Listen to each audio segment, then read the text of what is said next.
from the team. Call the morning steam, it's time to break one for cover. Call the morning steam, it's time to break one for cover. That's gonna cover, that's gonna cash. Then we make the 100-yard dash to the window. I don't know what you thought. It's Ramon Scott, running so hot. Sports make money and we make money with sports money every single day. NFL, NHL, NCAA. Stay away from the juice, we might play a parlay. It's the morning steam. What? Ramon Scott, sports money. What? Wake your ass up and let's get to the money. Get to the money. You know how we do it.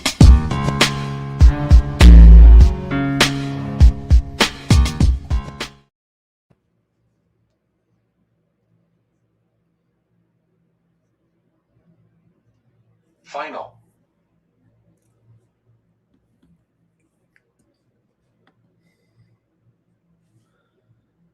And a pleasant good morning to you from the sports betting capital of the world, Las Vegas.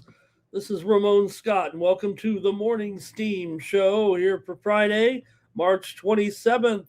The Sweet 16 continues tonight as our featured coverage here with 4 more games from college basketball as we try to set the Elite Eight. 4 games from last night. We know who's already made it to the Elite Eight. We'll add 4 more tonight and get you set for the weekend games. We've also got more Major League Baseball, 8 games today here on our opening weekend. Also, a big slate in the NBA, 10 games, and a couple from the ice tonight on Fridays. We get ready for a great sports weekend, including our UFC coverage here. And don't forget, we have our baseball show coming up, Bases Loaded, here with the Mikey and Sharky coming up here at noon Eastern and 9 a.m. Pacific time with the guys. So they'll be along bringing their coverage here today, and should be a great day of action here. We've got just a little bit of daytime baseball, one true day game here. So mostly a night slate tonight, even with all the excitement going on here right now in the opening weekend and with our college basketball. Certainly a fun weekend here. We're ready to go. We'll have coverage here this weekend also of UFC coming from Seattle with the guys. We'll be along on Saturday at 5 p.m. Eastern, 2 p.m. Pacific with some coverage here of Ultimate Fighting Championships here this weekend with a good main event. So join us here on the coverage here this week.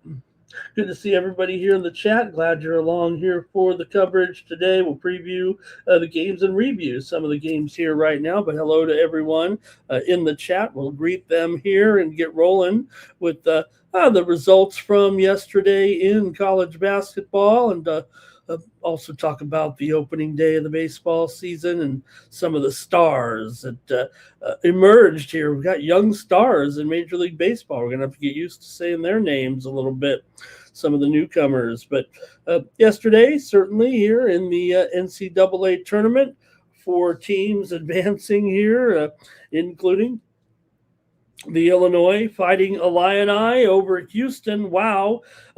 65 to 55. Well, we did have the under at least there with that game. I was certainly under because it was an embarrassing game there for Houston in a way. They went to the free throw line one time in the game with under 4 minutes to go, had 2 free throws in the entire game. That means you're not aggressive. You're not attacking the rim. You're not going to the basket, just for trying to rely on your defense and some shooting. They were 9 of 32 from 3, where the Cougars, that's not the type of team they probably are, right? 2 free throws. Meanwhile, Illinois shot 43% from the field, 9 of 23 from three-point range, and out-rebounded Houston 43 to 34, as Illinois just had too much size there, too much inside for Houston. Making it more impressive was the fact that the game was in Houston. Basically, it's not like Houston would have any trouble at this venue. They did play there earlier this year at the Toyota Center and scored 82 points and shot 50% from the field. So it was just a bad effort overall by the Houston Cougars, and another weird finish for Kelvin Sampson. The team can't seem to get over the hump here in the NCAA tournament, and the size was just too much for the Illini. So Houston is out, or size was too much for Houston. The Illini advances in the NCAA tournament to the Elite Eight. Also, more from the NCAA tournament with Arizona crushing Arkansas. At least we had the over in that one. We knew of course it was going to go over there with Arizona and Arkansas. 109-88. Arizona made 5 3-pointers. 5 3-pointers. That's it. 5 for 8 from 3, but they still managed 109 points. That's because Arkansas just has one direction that they play in. So look, Arizona looking good here right now. They kind of bullied Arkansas in the game. It was kind of taunting them the way they won, covered, and advanced. So good performance here for sure for Arizona, as Koa Pete and Braden Berries combined for 44 points, and the Cats had that strong offensive game. The Hogs were 1 of 13 and got buried, 1 of 13 from 3, and eventually just got buried early on and just had no answer and no match basically in the game there for Arkansas, and Arizona advances. They scored 54 points in the first half, and they're in the Elite Eight for the first time in 11 years, and they went 30 of 39 from the charity stripe there in that one, so they get the blowout. But we did, like I said, we had the over as our pick here on the morning steam yesterday, so we did have the tempo right. That's supposed to be my specialty anyway. But also on Friday, Purdue over Texas, 79-77. Trey Kaufman-Wren tip in the closing seconds, and that's it for Texas. And maybe they were the long shot. Maybe they were what was left of Cinderella. Great finish to that game, certainly, as Purdue scored that game-winning hoop. They shot 62%. Were pretty efficient. Tremont Mark had a big game for Texas, 29 points there in that one, but it was Purdue with Wren's 20 points as well in that one. I did have a premium pick winner in that game. My premium play, my high roller premium anyway, Texas and Purdue game 2 go over there yesterday. Also, finally, it was Iowa over Nebraska, 77-71. Both teams shot the lights out in the first half, combining 14 of 25 from three-point range. So I was saying it would be a low-scoring game. It still kind of almost went under, I guess. Did end up at 148 points there. The second half, only 59 points were scored in the second half. But Iowa wins, and now we get another Big Ten matchup in the Elite Eight. Man, the Big Ten is dominating, not only straight up, but the spread too. They're covering a lot here. It's all about the Big Ten right now. Best conference for sure in basketball. There's just no other way to put it. They're also doing it spread-wise, so they're underrated there. So 77-71, Iowa gets the win.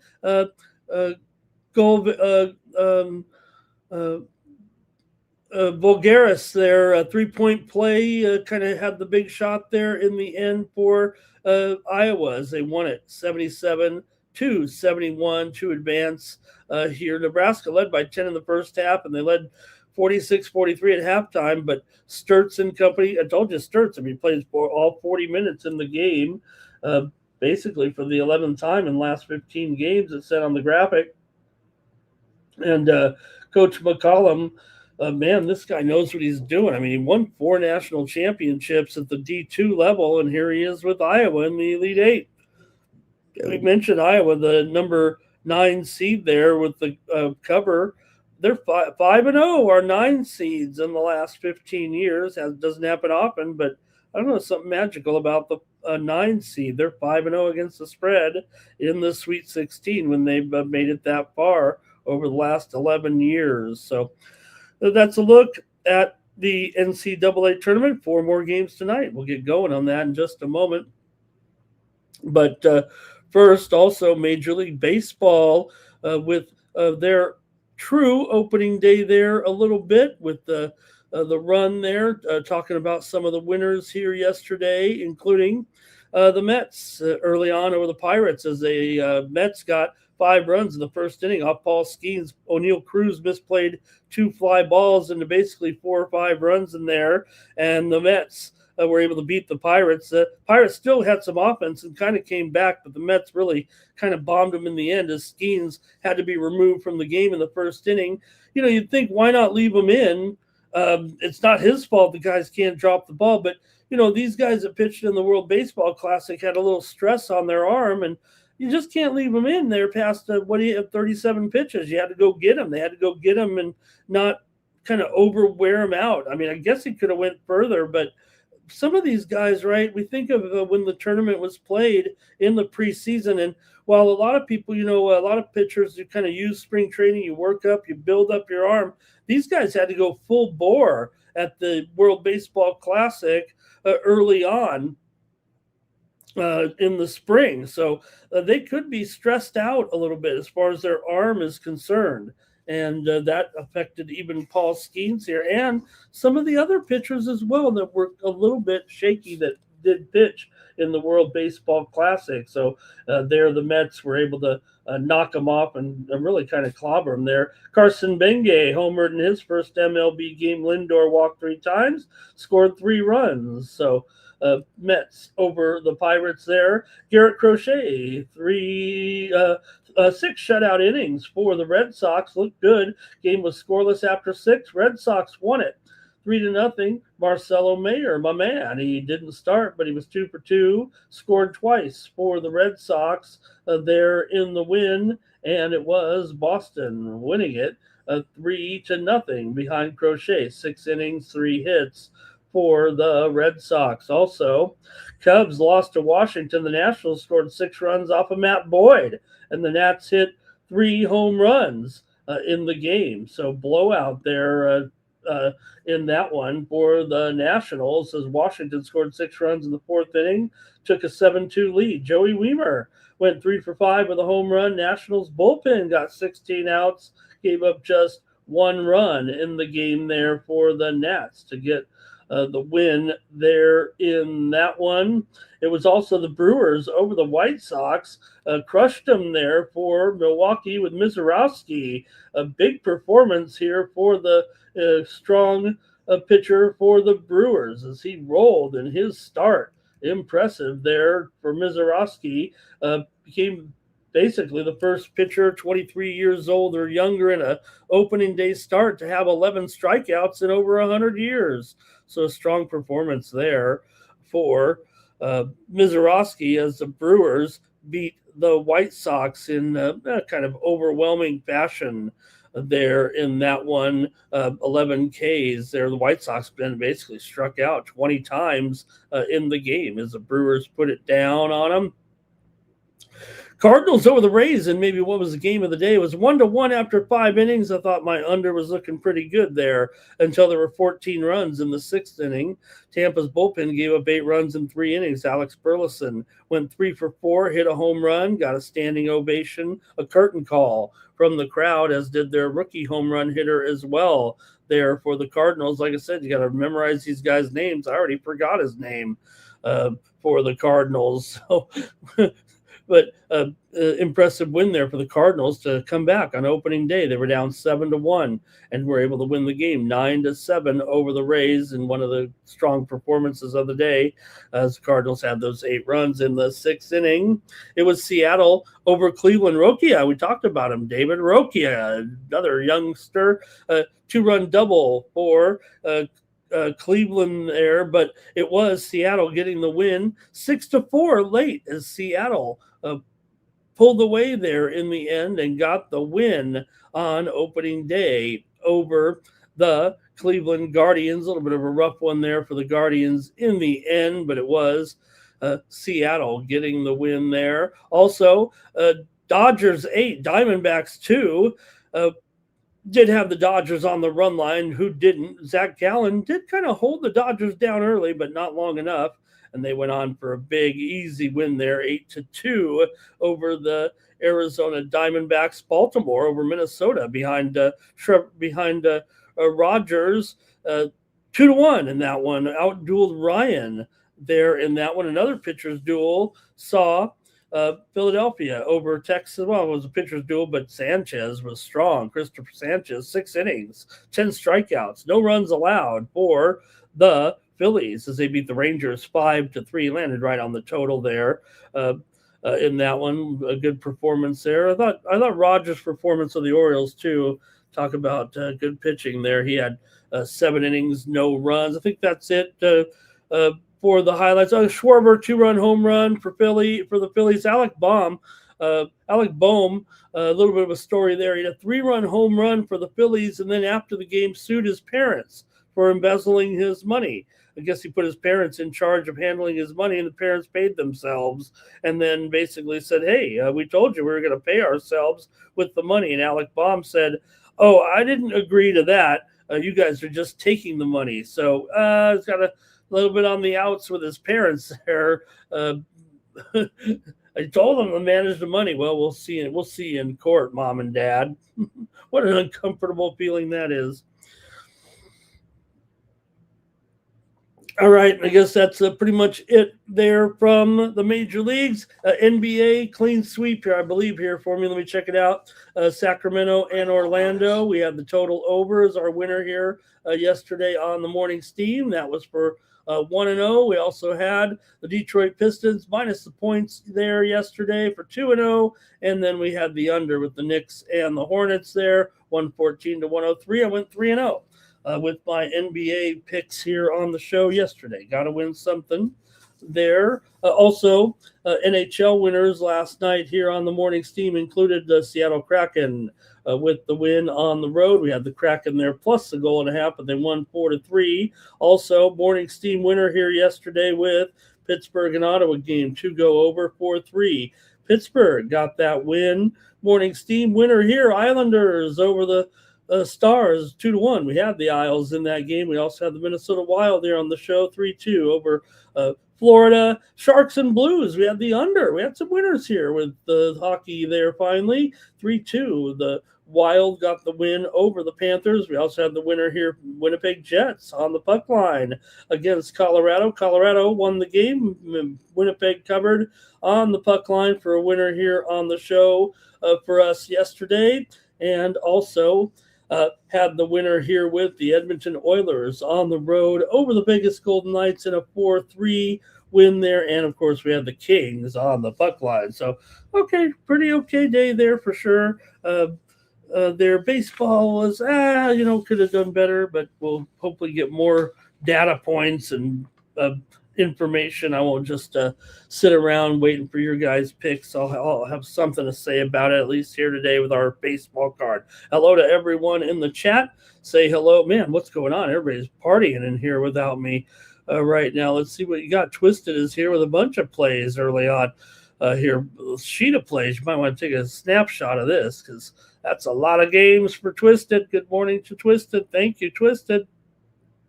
In there for the baseball, and then here's his basketball as well. St. John's game under, Alabama game under, Connecticut game under. Sounds like me there. Also, he's got an over there with the Iowa game. However, I think I went under at every game. Here he went 4-1 in baseball. Hello to Irish King in there. Robert McCormick's here today to get us rolling, and let's see there. He took the money. He took the money and run there in the game against the Cardinals. Good morning to Nuke as well here this morning. And Twisted says Skeens looked bad yesterday, but doesn't help when the guy can't catch the ball. O'Neal Cruz, that one pop-up he lost in the sun. Remember when you were in the Caps League and you try to catch the ball and you jump up with your glove and you look and you're like, oh boy, this little kid doesn't know what he's doing. But man, Robert's talking about it right now. I mean, they worked hard. This guy had trouble. He's got a good arm, but they actually said one of the things for him in spring training was we got to work on this guy hard to make him a better fielder because they moved him from shortstop to the outfield. Wasn't a good shortstop, really. And they said, well, we could turn him into an outfielder. That's what we'll do. And no, he did not look They looked out of place out there. So that might be is that Weedo right there? I don't know what's going on here, but he needs to be here in Milwaukee where the records are 7-0 or so 0-7. He says I'm not sure, but they've got fake policies. It might be fake news. I don't know. Art Thompson's here. Let's see here. Robert talking about skis getting pulled. Nick Handy is here today as well. And Twisted says, no edges really in the Sweet 16. It's just so closely rated there. You don't really get much. Blake is here today. Twisted playing those totals. Weed 1 here. Is that we do or what? Final. Dodgers with the run line victory there as well. And here's Jimmy Lambeau in the chat today. Hello to Jimmy joining us. Cash Gain as well. Nuke's ready for Blue Jays opening day today. Trevor, good morning. You know, three of the matchup, 6 teams make their debut today. Waiting 2 days to get that first start. Terrell with a Yerpy in that game. West Up Parlays here today, joining us, ready to go. Twisted talking Huskers basketball. Weed One says last year he rolled with Kansas City. Art Thompson says Illinois might be playing with some desire here. Jimmy says Houston and Illinois there. Nuke missed the end, didn't miss much, I guess. The Big Ten just dominating, says Terrell here. Right, not only, like I said, not only dominating, but if you just look back against the spread right now and what the Big Ten is doing, it's just they are the main, team here right now. Not only winning, but covering as well. Just dominating here in the postseason is the Big Ten right now. Just I don't know if it's wild or not, but you could have said you maybe saw it coming. The way it's going with the Big Ten Conference here right now. So, all right, let me see. A lot of great names in here. LALB said Arizona would crush it. Public Enemy is here as well. Greg's here, getting ready. And now is Iowa the new Cinderella? Andrew said Big Ten 16-4 here, and also great spread record, like I said, as well. Jim Duwager here today. And also, let's see here. Greg says it'll be Arizona to win the championship. Hey, everyone, like this video, subscribe to the channel. Sports Money here on YouTube.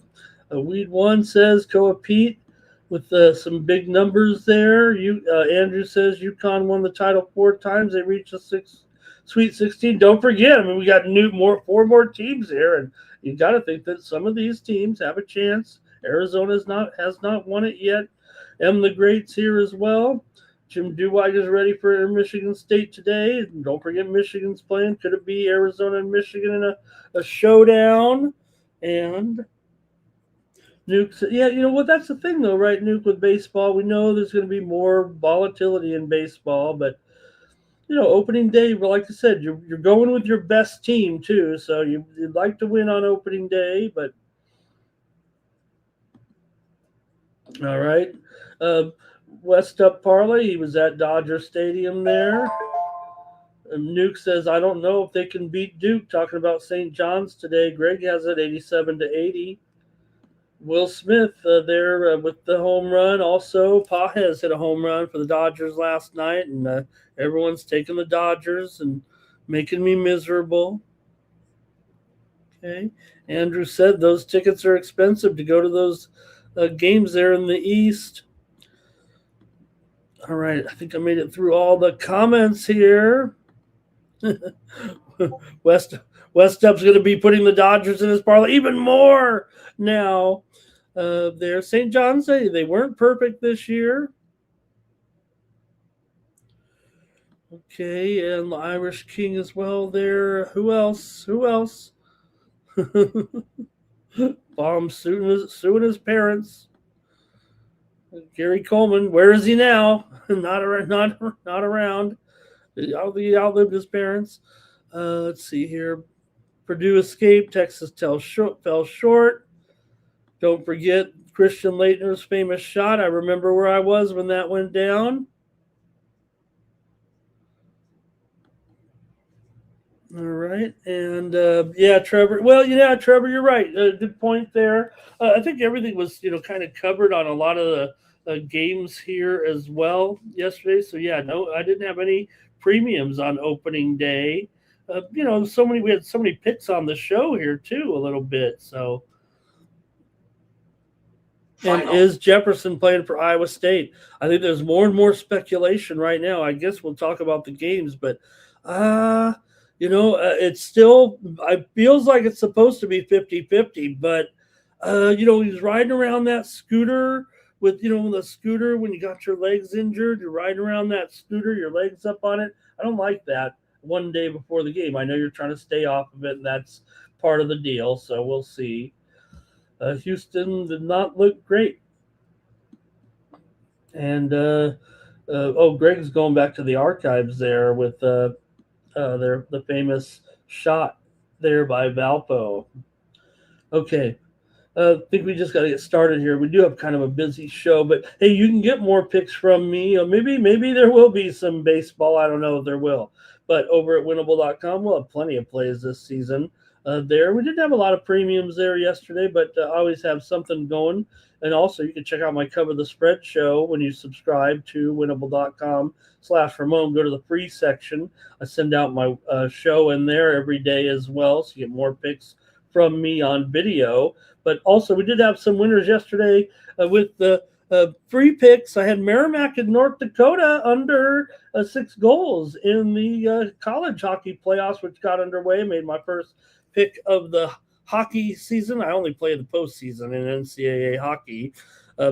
College baseball premium pick winner yesterday. We had Oklahoma and BYU to go over. NHL 1-1. I did have the Stars and the Islanders under yesterday. So did split 2-2 in World Cup qualifying yesterday. So that was about it as far as premiums, but it is just 41 cents a day. So go over to winnable.com/Ramon. Use the promo code STEAM to save 20% off those packages. And that's how you support me here on the channel. And like I said, you get more picks from me. It comes in really about every 30 to 60 minutes before game time, usually on some of the packages. Some of them come in a little earlier, but that's how you get more picks from me over at winnable.com/Ramon. Use the promo code STEAM to get more picks, more suggestions, really. I don't offer a service. I'm not telling you, lay it to the letter, take these games, you will win. I guess I wish it were that easy. But it does more plays, kind of keeps you on your toes, lets you know there are other sports going on, and gives you hopefully some good winners with me over there at winnable.com/Ramon. So please consider signing up. Like I said, there's a free service as well. You get some other great picks with me every day as I send them out over at winnable.com. It's like a social media style platform for handicapping. And in there, look, it's just not my picks. There's a Discover tab. You can look at a bunch of other handicappers there as well with free picks. I mean, they got free picks all day long. You'll never find a better stream of just information, even if you go on X, which I can't believe I'm breaking up with X. It's hard. It's been rough here thinking about what to do, but got to just draw the line. And as much as I've used X Pro in my life, I talk about it here on the show, even watching the tweet deck, watching the things go by. Yesterday, out of nowhere, Elon Musk raised the cost of it from $8 to $40. I can't justify the cost of 2 premium television channels to watch a social media stream go by. I mean, yes, I'll go on there and look at X now and look at some posts, but I don't have that thing in front of me with all the, when I'm looking over here, you're watching me on the show and I'm like, I need glasses, but I'm like looking at and then trying to bring some breaking news. I've had to drop that service. $40. I mean, I get it. X, a pretty good product, but not for just a social media feed to go by constantly in front of me. That's a cost of like 2 premium channels. So really strange that he would do that. I think, the super billionaire is probably hurting for money here. He's a little bit misguided, actually. And, I think, maybe he's got more problems than he's letting on to here a little bit. He had to raise the price of a product, basically. What is that? 1,600%? I don't know what it is, but can't believe I'm having to drop X Pro because of the cost, but I just can't justify it. So I've dropped. Not only have I done, I don't need anything but that tweet deck from that. I don't think. I mean, I don't know. I guess you could make longer posts and stuff like that, but I just can't do it. So I've dropped the $8. It's only $8, but there's no need for it because the only thing I really paid the $8 for was that tweet deck, and it's been raised to $40. I just can't do it. And I know a lot of people felt the same way. So maybe they'll fix that. But until then, I've dropped X. I'll still post there, and then that's an important social media, but I'm not using it like I was before. And I'm not going to sit there and plus the lists weren't even working for me. So I think he's gone in there and messed that whole thing up over the last 5 years or whatever. How long has it been? 2.5 years since he took over. And I don't think he's got it right there. So I had to drop X Pro. What a bizarre thing. All right, but just go over there, use the promo code Steve, subscribe to more picks from me. Okay, and I'll send them out on Winnable. That's my form of social media, I guess, right now. Okay, let's just get started here on the stuff here right now and get going.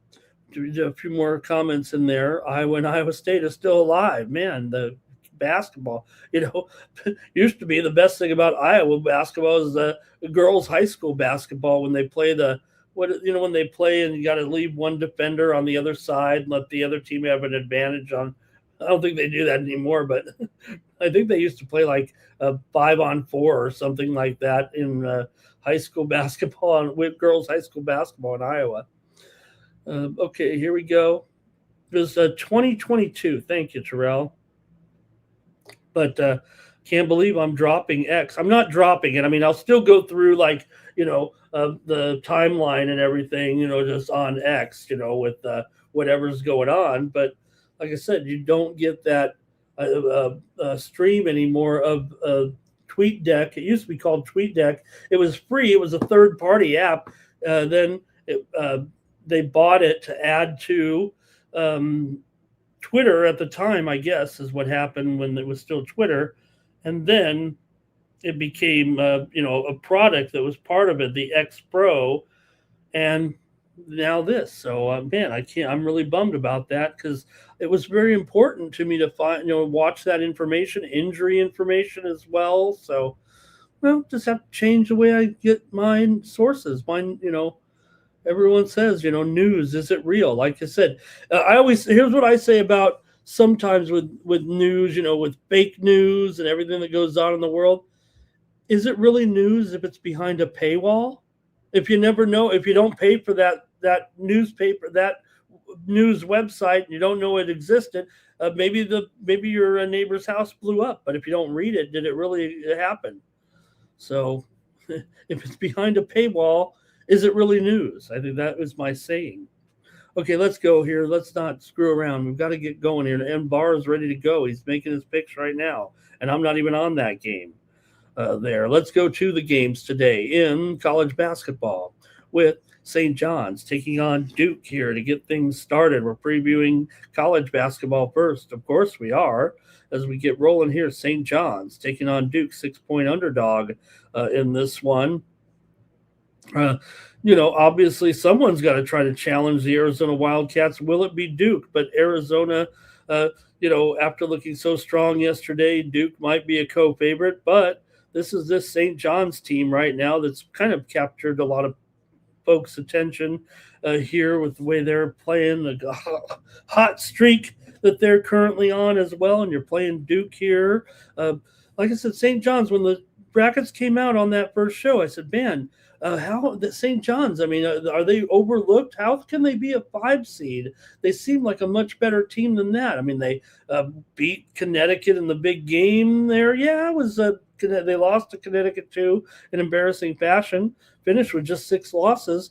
I think they were overlooked when it came to the bracketing, the pairings here, talking about St. John's as a 5th seed. I said that on that first show when the pairings came out, that I thought they were overlooked by the committee. So they may still be overlooked. They're getting 6 points. It seems like the information starting to catch up a little bit here. The East Regional, where all those tickets are expensive.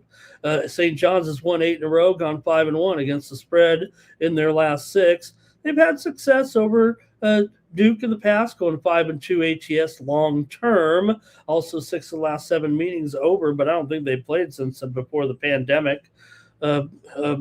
Overall, you'd think they would have a regular game with St. John's and Duke, considering the matchup there with Coach Pitino and the Duke Blue Devils as well with Coach Shire. But I mean, in the years past. So Duke just 2-4 against the spread in their last 6, despite a long winning streak here. They've gone under in 12 of their last 17.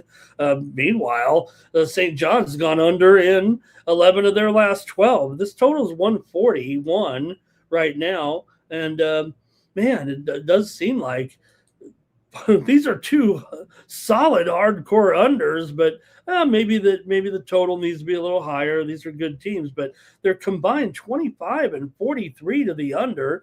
Duke is 10-18 to the under as a favorite. And like I said, St. John's gone under in 11 of their last 12. Now maybe against one another with good teams going, they'll have more points. But man, these they definitely go under lately here. Both teams kind of hardcore under. St. John's 20-14 against the spread this season, just 3-1 against the spread as an underdog. Duke 19-15 against the spread overall. And maybe a little bit of struggles here of late ATS. They've actually failed to cover in 2 of their last 3, 1-1 ATS in the tournament here, but so is St. John's. They actually didn't cover in that game against Kansas. They were favored by 3.5 and won by 2.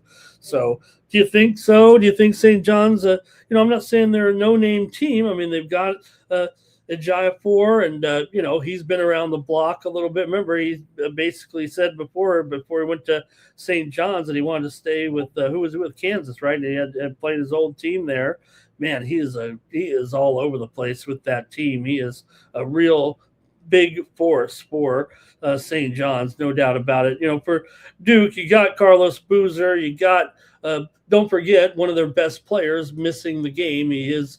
They do have the biggest injury right now of the game, talking about the Duke Blue Devils, with the absence here of Caleb Foster, who has a foot injury and is missing the NCAA tournament. Also, Ngongba has just ended up here on the injured list today in the last hour or so. It came out that he is questionable here. I think they didn't say. Now, he was injured previously, but I don't think it was an official listing. But about an hour ago, I did see Ngongba on social media there is listed as questionable now for the game tonight. So we'll see there what the story is.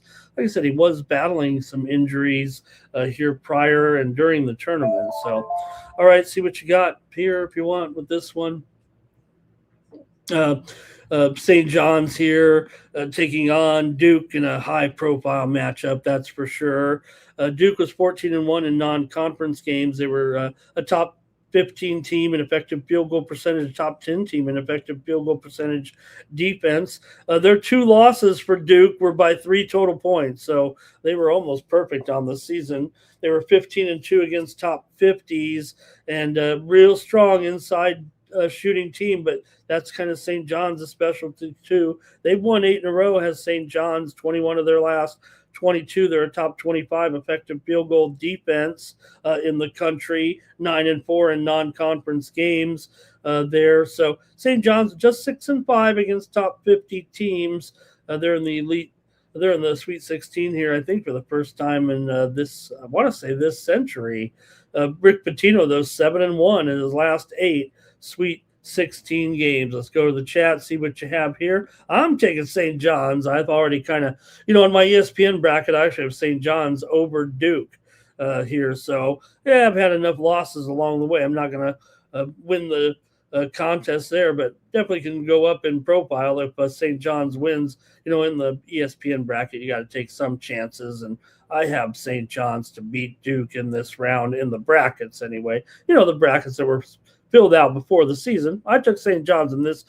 I had these 2 teams getting here. Of course, I had Duke, but I had St. John's getting in here, and I put St. John's to beat Duke. They definitely can beat them. There's no doubt that Duke is a favored team here. Kane's on Duke. Robert's on the under. Var says he'd like to be on the over, but he's in New York, so he can't take it because of the dumb rules that they, the states had put those kind of. You might as well just ban sports betting altogether, right? It doesn't make any sense there when they say, "Oh, you can't bet on them in this state." It's just lawmakers who don't understand betting. I mean, you're already. Here's the thing, right? When you're talking about, you've already got every gambler profile, right? You already know which gamblers you don't even take a max bets from and stuff like that. You can't figure out, who to ban when they're betting on their local teams or something. You can't. That you probably should have it turned on so that you can get through like those guys be busted for, betting on games. Here's Duke to win the game, but maybe they won't cover. Says Duke. Here's Duke for Robert. Duke and over. Rich Stubbs is here today. Duke and over. Greg says Duke and under. Big Crypto's here. Duke to win to cover. LALB St. John's first half. Their points. Full game under. Our Tops like St. John's as well. Terrell says Duke money line. Add the over. Duke gets in the high 70s, low 80s here. Kind of like out here right now. It's 66 here in Las Vegas. And Nine Legacy says take Duke on the spread. I'm taking St. John's on the spread here in this one. But like I said, I mean, this game's got to be played in the 130s, I would think, with these two right now. All right, let's keep it going here in the NCAA tournament with Alabama taking on Michigan here. Oh, well, we got a Big Ten team here, don't we? With Michigan here, favored by 9 over Alabama, and maybe even 9.5 right now. Total 172.5 here for Michigan. Tournament wins here over Howard and St. Louis. They didn't cover against Howard. They were favored by 31 by 21. For Alabama here, wins and covers over Hofstra and Texas Tech. Michigan just 13-15 against the spread as a favorite this season. Alabama for Michigan 13-18 against the spread as a favorite. They were actually 2-0 as a dog. Alabama 14-18 against the spread here overall. And Alabama 4-4 against the spread as an underdog this season. Take a look here with this one. The Wolverines have won 19 of their last 21 games. They are the number 2 field goal shooting team in the country inside 3-point range. Talking about the Michigan Wolverines, they are a top 6 in effective field goal percentage offensively and number 3 in effective field goal defense percentage defensively. Wolverines were 17-3 against top 50s. They won all 12 of their non-conference games. Last 4 years, number 1 seeds are just 5-9 against the spread in the Sweet 16. Though I think there was one yesterday, right? Last 10 years, Michigan just 2-4 when they've reached the Sweet 16, but got a good coach here in Dusty May. Took Florida Atlantic to the Final Four just a couple of years ago. And Alabama here, of course, their number 2 scorer is out of the game here for his marketing that weed, I guess you could say. He's a pretty good shooter, too, nearly 44% from 3-point range, a little bit overlooked there with Holloway missing the games here. Alabama's won 11 of their last 13. 54% of Alabama's field goal attempts come from 3-point range. That is number 1 in the country. They are not very good on the glass. They're really a bottom 285 on the defensive glass. Alabama went 12-8 against top 50 teams here. They are 2-2 in the Sweet 16 under Coach Oates here. So let's see what you have with this one. Alabama taking on Michigan here in the Sweet 16 tonight. Alabama of course, having won 11 of their last 13, and they're 5-2 against the spread in their last 7. Michigan just 1-6 against the spread in their last 7 games. Despite a good run here, they've still won 18 of 20. Let's go to the chat here right now and see if anybody's playing this one. Of course, they are. And Yeah, they've been betting Vegas here for a while now, at least. Here's Barr on Michigan money line in the under. Nate Cerna's in the chat. Hello to Nate. Great to see Nate in here. Feels like a Duke win, but the Johnnies can cover. I think he's saying in there. Art Tops is on Alabama. LALB says Arizona will smash today.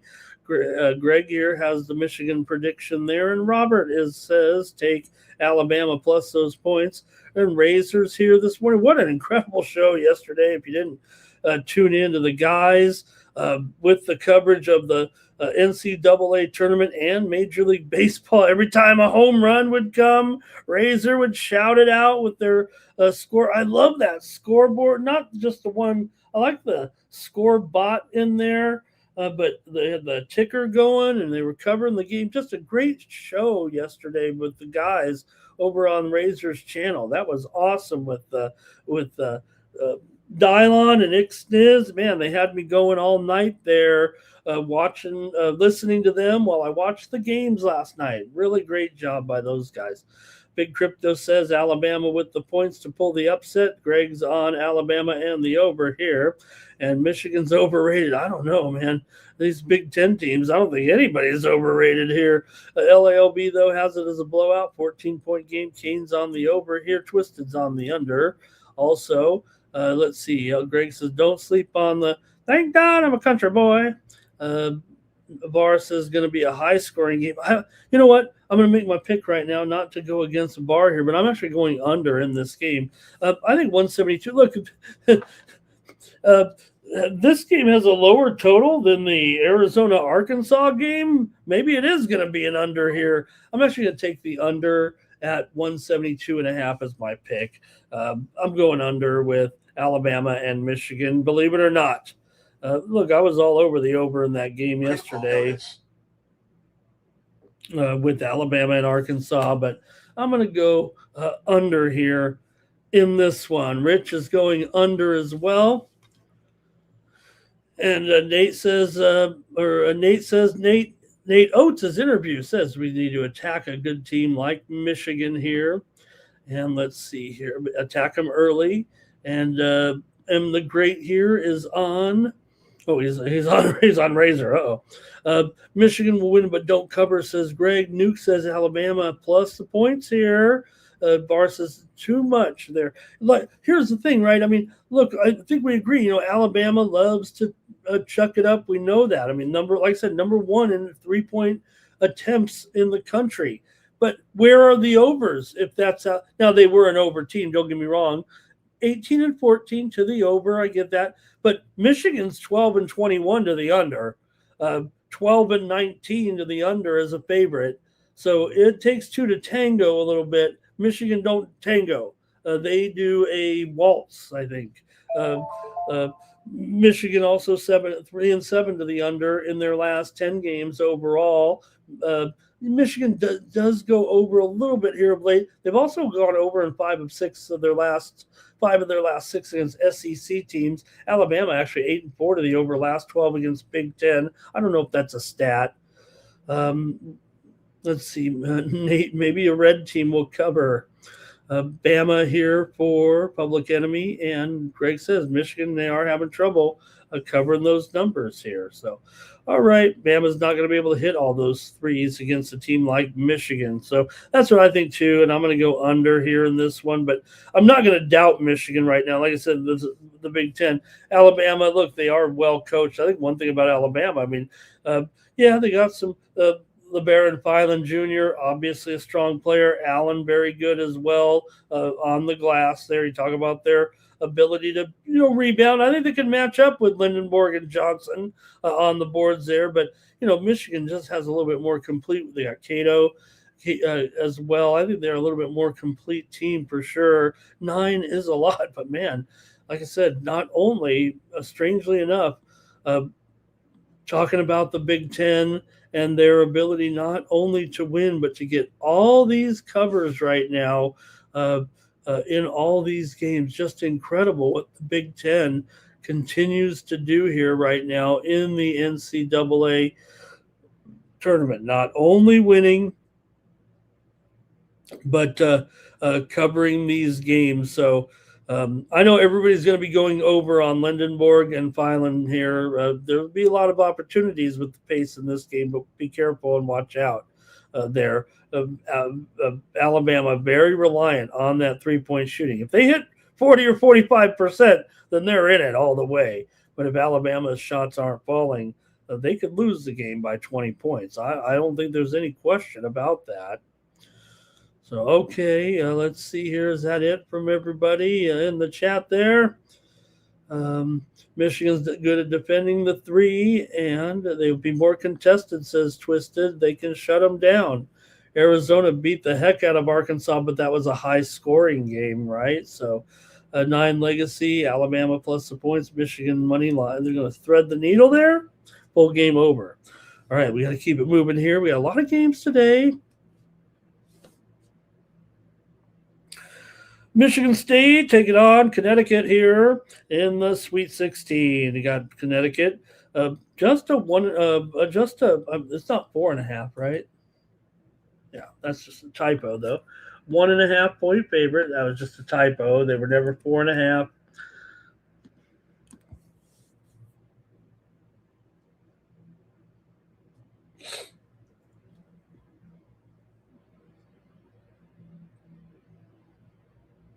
Okay, here we go in this one with Connecticut favored over Michigan State and a closely rated game here.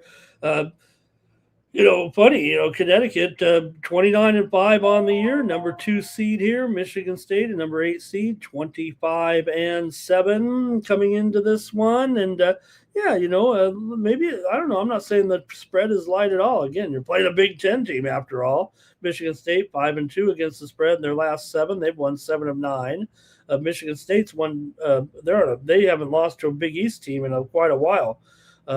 Connecticut here 7-13 against the spread in their last 20. They've won 16 of 20. 5 straight meetings between these two teams have gone under. They're not regular opponents here, certainly, but they did play post-pandemic. Michigan State won back in 21, 64-60 in a low-scoring tournament game. I believe that one was in the Bahamas. In that one, Connecticut's gone under in 6 of their last 9 games. Coming into this one, Connecticut just 12-22 against the spread this season. Michigan State 4-2 against the spread as an underdog here. Both teams kind of trend under a little bit, but Michigan State of late has been going over, no doubt about it. Michigan State here has gone over in 4 of their last 5. For the Connecticut Huskies here and the Alex Caravan, the veteran here, he's been there and done that with this Connecticut team, winning a national championship. They won 2 of the last 3 national titles, of course, before losing to Florida last year, the eventual national champion.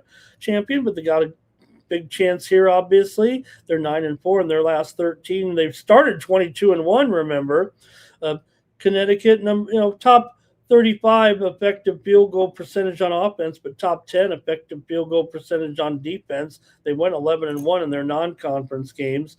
Problem with Connecticut is they don't go to the foul line. They're almost near the bottom of the stats in the entire country, getting just 16.5% of their points from the foul line.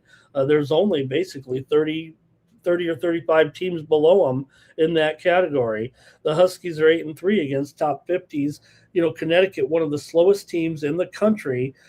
They were 339th in average possession time, 19.1 seconds. Only 26 teams played slower than Connecticut here. And that's, deliberate by design. That's what they do.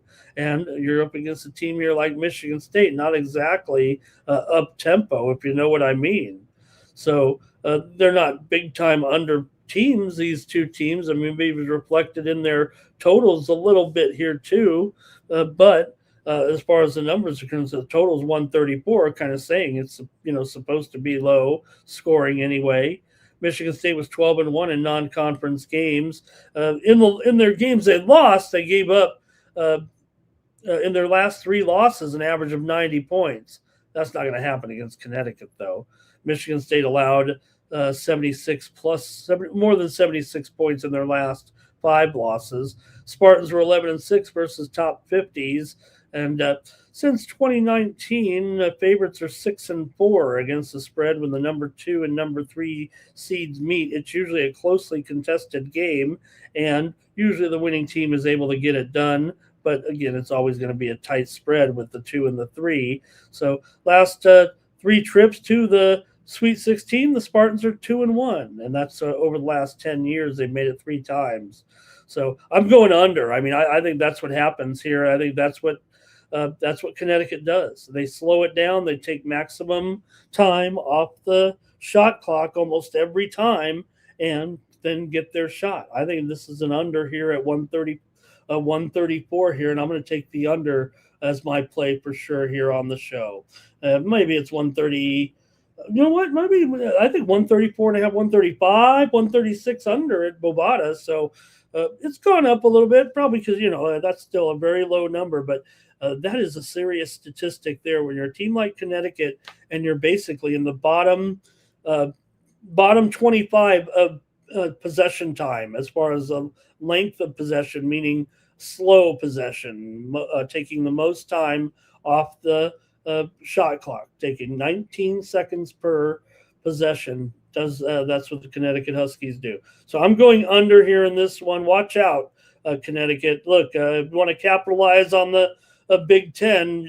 With Michigan, it's hard, right? You got to lay 9. Here with Michigan State, you're basically getting them in a toss-up right now. So, but still, Connecticut's great. They got a strong coach. They've obviously done it before. Here, most championship experience of any team right there. So, okay, let's see what we have here with the group in the chat.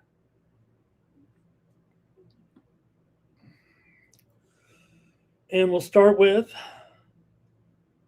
Michigan State money line for Kane here. Bars on Connecticut here. And speaking of Connecticut, a little bit unrelated here. The women's team's getting steamed right now. The women's team's getting steamed right now in their game against North Carolina. They were a 27.5-point favorite. The line's moving right now. It's up to 29 here today. Connecticut, of course, they got a big 0 on their loss column, don't forget. They're terrific, and they're expected to win this one by more than close to 30 points against Carolina. They probably will. I'd probably chase that steam. All right, here. Let's take a look here. Twisted's on me. I remember talking about all the personalities and our buddy. Remember over there, but when the guys were down there in Costa Rica and our friend Jimmy the Bag, and remember that guy Mike Brenner, and he'd on his show. I don't know if anybody's been watching these shows as long as I have. Remember, it'd be Pete Loshak and Jimmy was down there, and you had Mike Brenner, and he'd be like, "Pull that trigger." That's how I'd make the picks. LALB, Sparty money line in the over. Nuke is on Sparty here. Greg says Tom Izzo money line every time. Cash Kane, he's on some of it today. Trying the. I hope I'm reading that right. Alabama. Oh, he's got some overtime, I think, is what it says. R. Thompson, Michigan State here. 6-7. Is that what that is or what? UConn, 9 Legacy's just saying his picks into the phone, so it came out like the Yukon Peninsula or the Yukon Breeze or the Yukon Mountains. Nate Cerna says Nate Oach, he'll take Alabama in that other game. Did I already go over these? Greg Gibson here likes Michigan State there in an upset. I'm probably going to agree with Greg here maybe. Big Crypto says it's not really probably an upset there, right? I guess it's not, but I would call it an upset of Michigan State win, especially Connecticut, all that championship experience there with the team. UConn for Robert Flea Mathis is here today. Greg says Michigan State in the under and a buzzer beater upset. Wrong team's favorite. He's the old wrong team's favorite. All right. I'm taking the under here with these two. We move on. Nate there also. He's going under 62-60. Boy, that might be my predicted score right there, Nate. All right. Let's keep it going here right now with our final game.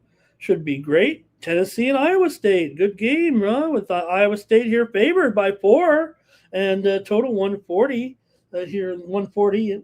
Another typo there. I think I was supposed to put 138, but I think it's a 140 right now.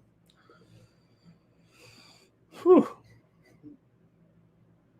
All right, here with this one. Man, what am I doing here with my... All right, for Iowa State here, coming in, number 2 seed, 27-7. Tennessee, number 6 seed, 22-11. Still, Tennessee rolling pretty good. Just won over Miami, Ohio, and Virginia. Covered the spread in both their tournament games. Iowa State, meanwhile, they're on a cover streak. Not only they covered their tournament games here, not only they covered their tournament games here against Tennessee State and UK, but they won and covered those games to keep that streak alive. Also, by the way, so talked about that North Carolina game. It might be correlated here. The over is also getting steamed here big time from 131.5 to 133.5 in the women's game between Connecticut and North Carolina. So basically maybe there was a big mistake in the line. I don't know. It opened as low as 27.5 and 131.5, but total's going over right now with the steam with North Carolina and Connecticut there. Wow. That game's at 5 p.m. Eastern, 2 Pacific in the first day of the Sweet 16 there on the women's side. Other games include Notre Dame and Vanderbilt, Minnesota and UCLA, Duke and LSU on the ladies' side today. I'll have some picks on the ladies' side there. All right, but let's go with it here right now with these two. Iowa State 20-14 against the spread overall, 15-9 against the spread as a favorite here for Iowa State. Now Tennessee just 14-19 against the spread this year, 3-2 against the spread as an underdog though. Do have two pretty strong under programs right now, especially Iowa State. They are 8-15-1 to the under as a favorite. Tennessee, they were a bit of an under team this season, but more so of late here as the season's gone along. Tennessee's gone under in 7 of their last 9 games overall. Iowa State's gone under in 12 of their last 18. Iowa State's won 5 of their last 6, covering all 6 of those games. Tennessee's won 12 of their last 17, going 4-2 against the spread in their last 6 games overall. For Iowa State here, got to wonder about the status of Jefferson here. Like I said, he was on one of those scooters that you put your leg on and kind of roam around. Now, a lot of times we see the athletes with those just trying to keep the support off of it. It does feel to me that I would say the chances of him playing, to me, are going down as we approach the game. We're still 12 hours away. But I felt like it was stronger here, but just reading, I'm just trying to figure it out. That's what I do. A lot of people say, hey, we got to wait for the lineups. If you do that, you're not going to get the best of the line. But I try to speculate on the injuries. Sometimes you're right, sometimes you're wrong. But the variance should be the same. So I'm wondering if Joshua Jefferson will make this lineup. Right now, I would say 49-51 he's not. I would say it's 50-50, but like I said, I'm leaning towards more that he might not make the lineup here today. So Xavier Mitchell is also questionable for Iowa State, the forward there. So a little bit of injuries here for Iowa State coming in. But look, they're still favored here against Tennessee coming into this one. Iowa State, pretty good, number 4 in the country in forcing turnovers. They did win all 15 of their non-conference games this year. Iowa State, top 10 shooting team also from three-point range. Tennessee, meanwhile, split its last 8 games overall. They were just 11-9 against teams in the top 50, 12-3 in non-conference games. They are top 35 in effective field goal defense in the country. Also, they're 24-5 when they score more than 70 points. Tennessee is the number 1 offensive rebounding team in the country. So, look, Iowa State had been 0-2 in second-round games under Coach Otzelberger until they broke through there in that last game. Tennessee's been to the Sweet 16 in the last 3 years, going 2-1. So this team has experience. We kind of were painting them as a outsider a little bit, but they've been there, done that. They just can't get past the Elite Eight. Usually here has been their bugaboo. So I'm going under in this one. Like I said, Iowa State 8-15-1. I've got, what am I going to say? I got 3 unders here on the show today right now. So that's what I'm doing. And like I said, Tennessee pretty strong under here of late. Iowa State's an under team. Let's go to the chat. My picks on the show here is on the under, of course. And let's see what we've got here with this one. Line Legacy's on the Volunteers. Sprinkle the money line. Greg says Iowa State. No pressure, Iowa State. Art Thompson, Iowa State. Var says Iowa State money line and under. Greg says Tennessee in the under. Purdue. And Yukon Jack. Yukon Jack is another. What else? What other types of Yukon? Robert's on the balls here. Greg's got it as a close game there. Nate calling out the clones. I'm pretty old, and one of the things that I did in first listening to like sports talk radio, I know we all know who Jim Rome is, and it used to be the Jim Rome show was broadcast only in San Diego. This is the very beginning of his career, and it was on the middle of the night. He'd actually be on from like midnight to 6 a.m.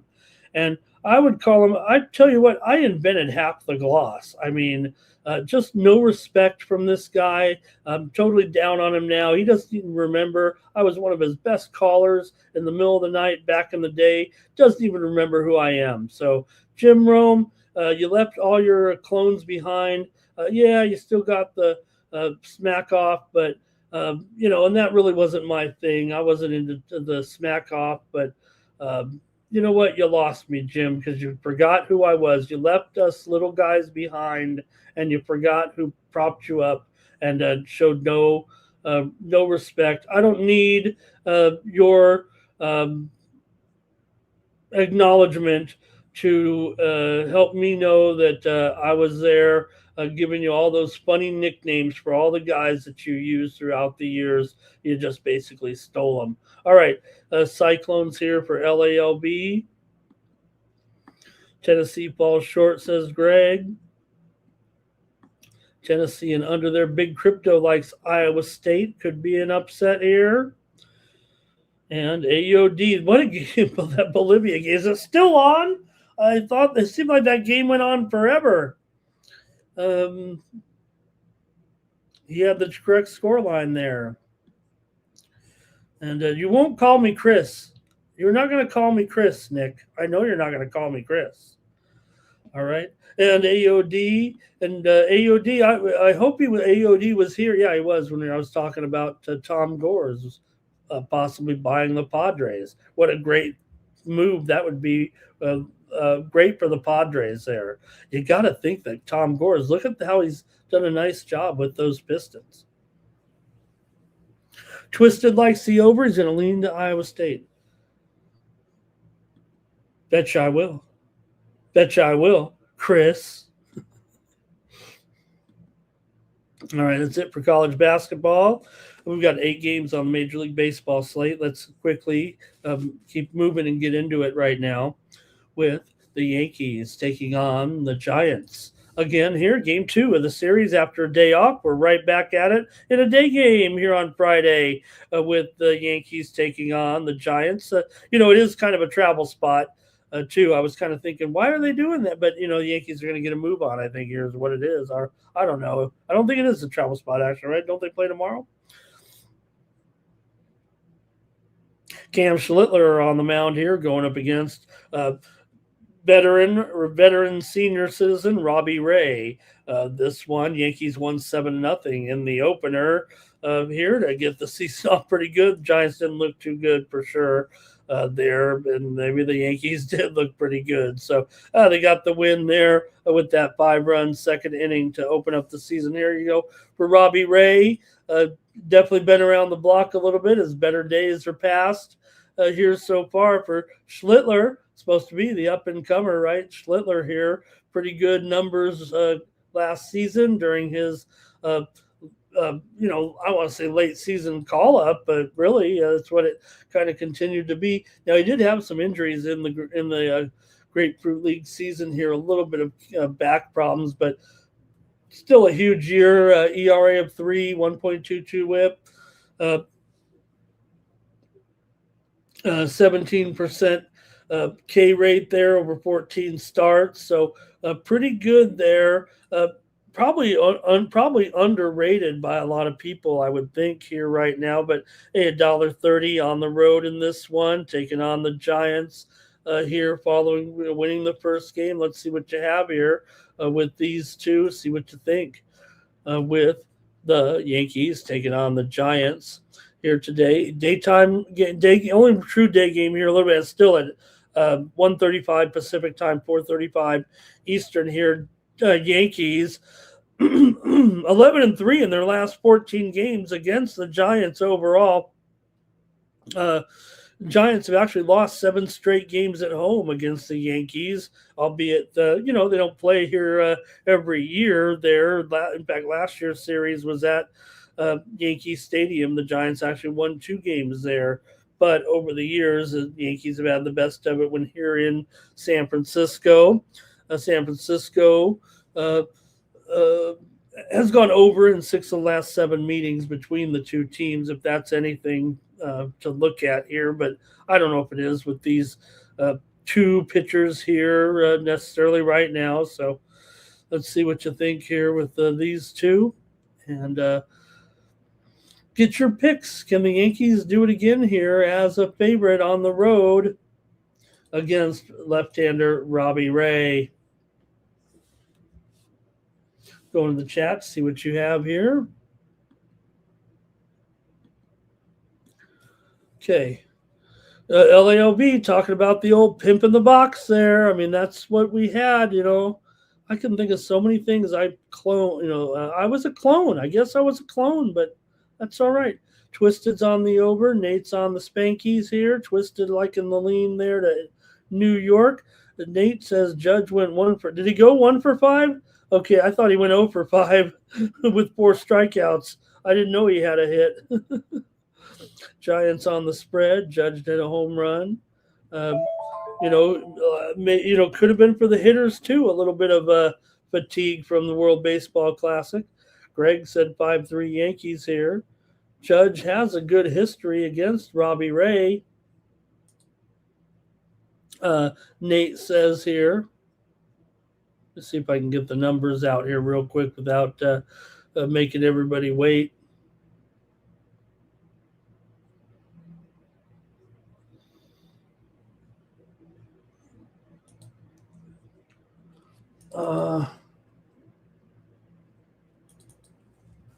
Oops. Sorry about that, gang. Don't want to make everybody wait, but probably could look at the BVP of these guys a little bit and see what's going on. Poor old Robbie Ray. Judge, 3 for 8, just with 3 home runs. No big deal. Every time he gets a hit, it's a home run against Robbie Ray. Rosario, 6 for 15 against Ray. Don't know if we have anything there for Schlittler. Did he face the Giants? I don't know if he did, actually. Let's see here. For Robbie Ray here against this anticipated Giants lineup, he does hold them to a 191 batting average and 89 at-bats, 17 hits, the 3 home runs, all by Judge. No one else has homered off of him. 13 walks in 89 innings, 28 strikeouts against this anticipated lineup. Great. Let's see here. Where are the torpedo bats? Are they out there? Are they not using them? What's going on? And what about ABS? I mean, you know what? I think ABS was not used very often. I give the umpires some credit there. Public Enemy on the Giants' money. There was some ABS, but not very much. Robert here on the Yankees. And I think that's it.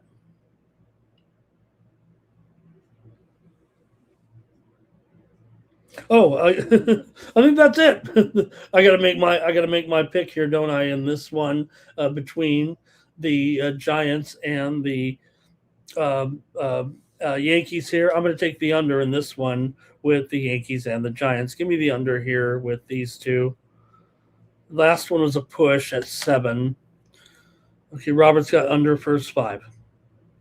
All right, we got to keep it moving here. Athletics taking on the Blue Jays. Happy opening day in Canada here with the A's taking on the Blue Jays. Severino and Gausman making the opening day start here once again for the Blue Jays here. Great opening day. Ready to go with Kevin Gausman on the bump. And Severino, I think, Severino here, a second straight year for him, I think, on opening day as well. So, hey, for, you know, the thing about going up against Oakland for Gausman, look, Gausman could have some advantages here against guys like Kurtz and Soderstrom, maybe in Butler as well. But, the A's right now, I have the A's as like a top 10 lineup, maybe even inside the top 10.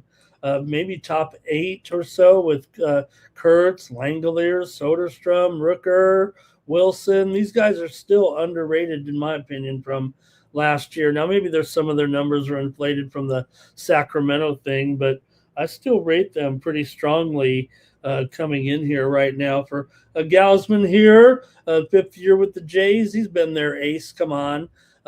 Was an all-star back in 2023. Didn't quite make it here the last couple of years, but still 10 and 11 last year, 3.59 ERA, 3.4 FIP here. Did have a career high,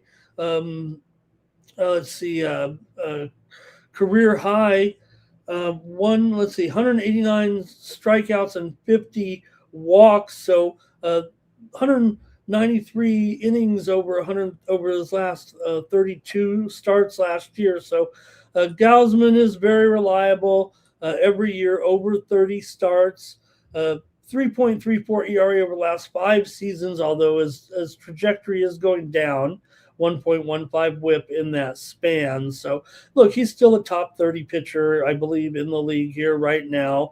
And, this lineup is very up and coming, in my opinion, talking about the Oakland A's here. For Severino here, I believe it's his second straight start here for the A's in this one. And let's see, Severino, 8 and 11 with a 4.5 ERA last year, 124 strikeouts, 50 walks in 162 innings, 29 starts last year. So, for Severino, he really didn't get along well at home in that small park. 2-9 with a 6 ERA. So look, he's not terrible. He's a former All-Star. Yeah, he's not going to have the upside that he once was in his career there, but he'll be just fine for the A's, I think. He's definitely in the bottom. Probably a top 150 pitcher in the league, but you could do worse here. So let's see what you've got here with the Athletics taking on Toronto here today. In the season opener, Severino has some very strong starts actually down the stretch. He did miss a little bit of time there late in the season. I believe missed a whole month of August pretty much, but did come back and, basically out of his last 10 starts, 6 of them were very, very good last year at the end of the year. He's durable. He kind of stays in the game a little bit too. So let's see, though, what you have here in this one with the A's as an underdog here taking on the Jays on opening days. A's lean for Nate here. Could Vladdy hit a home run? And let's see, Kane's got a prop here with Kurtz, I believe. LALB, Blue Jays money line with Dodgers run line, 9 Legacy Giants money line, and A's. He's got the Bay Area parlay. Public Enemy says over with the Blue Jays and the A's today. Oh, man, I'm not giving these pitchers very much credit there here on opening day. Let's take a look, see what these lineups are going to maybe look like here. I don't know if we have them exactly, but Kurtz, Langoliers, Soderstrom, I went over that lineup. For the Jays, Springer, Barshow, Guerrero, Barger, Kirk, Sanchez, Okamoto, Clement, and Andres Jimenez. R. Tomps likes it over. Bobby Mack likes it over. Stop Geo is here as well. All right. Look, you know, I think the A's are going to be a team that will improve. I think as the year goes along and as the years go along here, I think the A's have the right trajectory to arrive in Las Vegas kind of next year and kind of get it done here. So I kind of want them here in this matchup against Toronto as a big dog here. I'm going to take the A's in this one as my pick on opening day. Just a line here for me too high. I don't know if there's any. Is it still $1.70, right? Yeah, dollar. In fact, there's $1.81 at Bovada, $1.75. It's about, to me, probably maybe a quarter too heavy, I think, right now. So I'm going to go ahead and take the A's here. All right, next up. Opening day for the Rockies and the Marlins. Didn't the Rockies and the Marlins come into the league together? Now look, Sandy Alcantara, he's got to have a better year this year than last. We tried to make an excuse for him all season that he'd get better, but he had his arm problems and never really has made it back here. Yeah, he's maybe got a rubber arm now and maybe he can still continue to throw out there, but we never saw the same Alcantara there this season, right? It never came. It never materialized here. Still going to be a big favorite against the Rockies at $1.70 or so, going up against Kyle Freeland. Rockies. I don't know where you rate these teams. I mean, the Rockies could be at the bottom. It seems like right now of the power ratings here coming in. But see what you think if you think that way. Like I said, National League matchup here. You've got Colorado here. They've gone under in 7 of their last 10 games against Miami, and 5 of the last 7 games though have gone over in the series. So it's kind of when they're at Miami, it's an under. When they're at Colorado, it's an over. Believe it or not. So let's see here what you think though. Is Sandy gonna is there any reason to think that Sandy can get it together? Now, here you do have, Colorado, certainly a bottom 5 offense coming in. They could have a good matchup if the new Sandy's out there. Maybe the Rockies could put up some runs against him here. It did, pitch there a little bit in the World Baseball Classic against Venezuela. Gave up 3 runs in 3 innings in his work there. So we'll see. Can he rebound from last season, or is it really,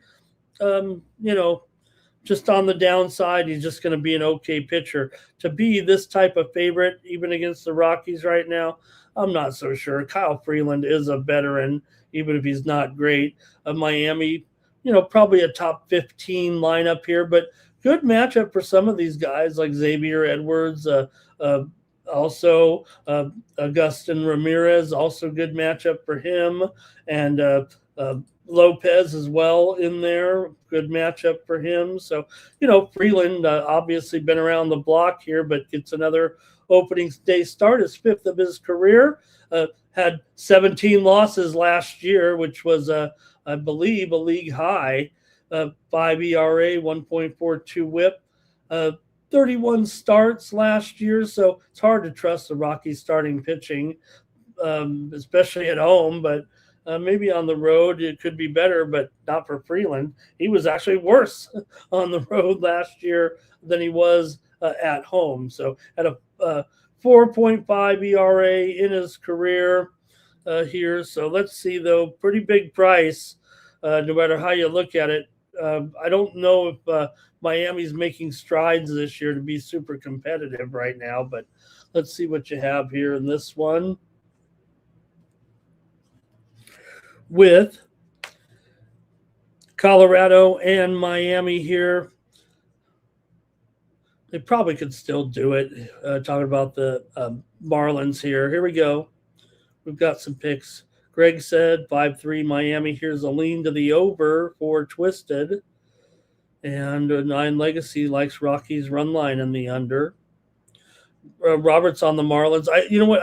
I might be on the Marlins run line here. I think I hate to, after trying to give Freeland the benefit of the doubt here, but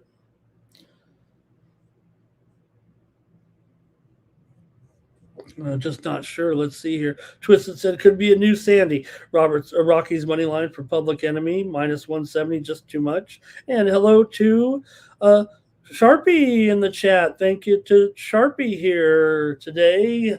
Hello to Sharpie. Boy, I'm almost embarrassed here. We're on this game, and I don't know what I want to. Well, I know what I'm going to do, but thank you to Sharpie for joining us here and blessing us here. Maybe we get the pick from Sharpie. I don't know if it'll be on this game, though. All right. Well, I'm still leaning towards Miami here. I guess I'll take them on the run line. That doesn't feel very comfortable, but let's just try them here out of the gate. I'm going to take Miami on the run line here. Can't lay it, says Twisted. You're probably right, Twisted. Probably should try to go to the total in this one, but I'm going to try to have some premiums today, so might have to save it. Colorado money line. I think that's first half. I think that's the first 5 there for Eric. Hello to Eric in the chat today. I'll keep it moving here right now because if Sharpie's here, I don't want to be talking this crappy game. Let's go to another happy opening day to Atlanta and the Royals. Here they'll have their opener today with Cole Reagans going up against Chris Sale here in this one. Atlanta, $1.40, $1.45 or so. Total 7.5 under. 7.5 under here. I got to fix that. Yeah, we're 7.5 under 25, not over. And I don't think it's a typo there. I think it's a typo there because it was 7 over. If anything, the total is has kind of moved higher, it feels like, in this one with these pair of left-handers going today. Look, maybe you would expect good pitching here with Chris Sale going up against Cole Reagans here, but we'll see if that really is indeed the case here in the opener. But I want to hear from you with your picks in this one for Chris Sale here. Going up against a lineup here in the Royals, it probably is in the top 10 for sure, if not even a little higher. I think we're looking at 2 top 10 offenses here right now for the Royals. Garcia, Witt, Pasquantino, Perez, Caglione, India, Jensen, Collins, and Isbell for my man Kyle Isbell in there. Man, great to see him there, even though he's batting 9th. I'm a big Kyle Isbell fan, so see what else here for the Braves. You got Acuna, Baldwin, Olson, Riley, Yastrzemski, and Albies.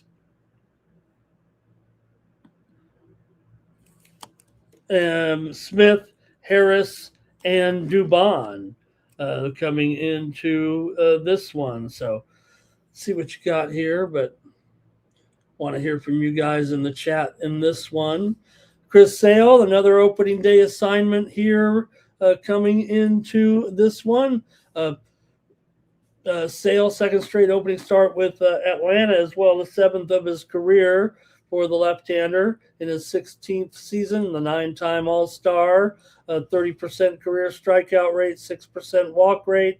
Sale can definitely be high risk here because he could be an injured player at any time. But so far with Atlanta, pretty strong, 25-8, 2.46 ERA, 103 WHIP, 390 strikeouts, and 303 innings overall in 49 starts. So for Cole Reagans here, also pretty solid start here to his career, and he'll be the opening day starter here for the 3rd consecutive season. Reagans here, let's see, last year did miss time with shoulder and groin injuries, so just 13 starts overall in his career. Or let's see, last year,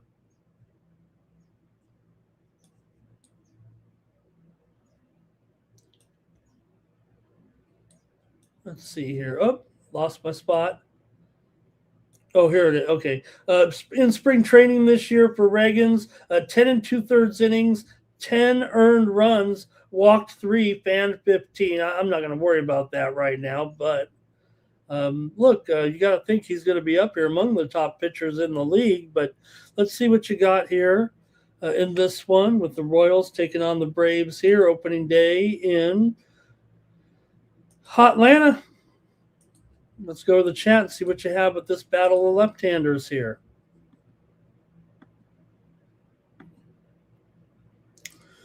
All right, and yeah, no problem, Sharpie. Yeah, you got to wait till those lineups come out. I know how it is there. Let's see, Cash Cane under first 5, Twisted under and Atlanta. And Sharpie says the total was 8 3 days ago. Nicholas Handy's ready to go. He's got KC Moneyline in this one. Eric Acevedo is going under. Sharpie says Sale is in form in his last 3 spring training games. He has had good velocity. That's important for a guy like Sale. Robert's on the Braves here. Acevedo likes Cole Reagans. It looks like 7 strikeouts. Is that what that means? Art Thompson's on the Braves, and SF Niner likes Braves first 5 on the money line here. I'm going over actually in this game. I think for me it's 7.5. I wish if it was maybe 7 over, I might be on a premium actually in this game. So 2 left-handers. I usually am an under guy. You know I'm an under guy, but I am going over in this one as my play. I so far yesterday I think I only had bet 1 over, but I think we were 1-0. We had the Dodgers and the Diamondbacks over. So I'm taking the over in this one. It's my over of the day, probably.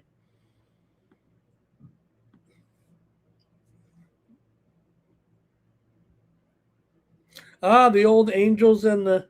Why? That's the second show in a row I've typed in Astors. Uh-oh. Now I have accidentally deleted the entire graphic. I wish the trash button wasn't right next to the edit button, because that happens sometimes. Now I've blown it. All right, here, let me type this in again. Duh. All right, the Angels and Kikuchi. Astros and Burrows. This is not... there we go. 160 and what, 8.5? All right, there we go. 8.5, maybe 8.5 over 15.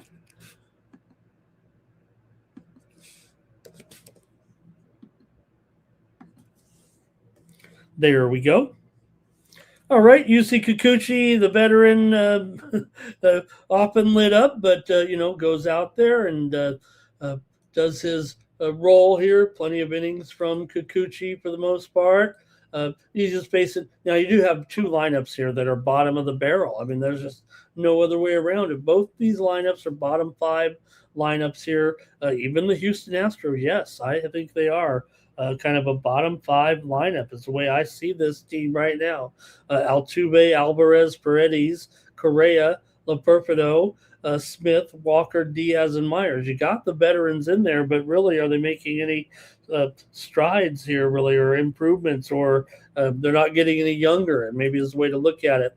For UC Kikuchi here, gets his start here in the game 2 of the series in this one. Threw 64 pitches last week against Kansas City in his final tune-up. So for the left-hander here, he did throw 4 innings in 2 outings for Team Japan at the World Baseball Classic. As we said, we'll see how it affected some of these guys.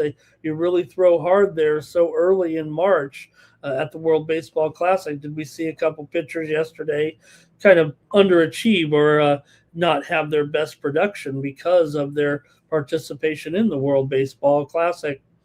Kikuchi here was an all-star, of course, last year in his first year with Anaheim. Did go 7-11 with a 4 ERA, 4.23 whip, 4.23 FIP, 1.42 WHIP, 174 strikeouts, 74 walks in 178 innings, 33 starts, and did allow a league high 180 hits here. So look, at least he's durable. 32 starts in each of the last 3 seasons here.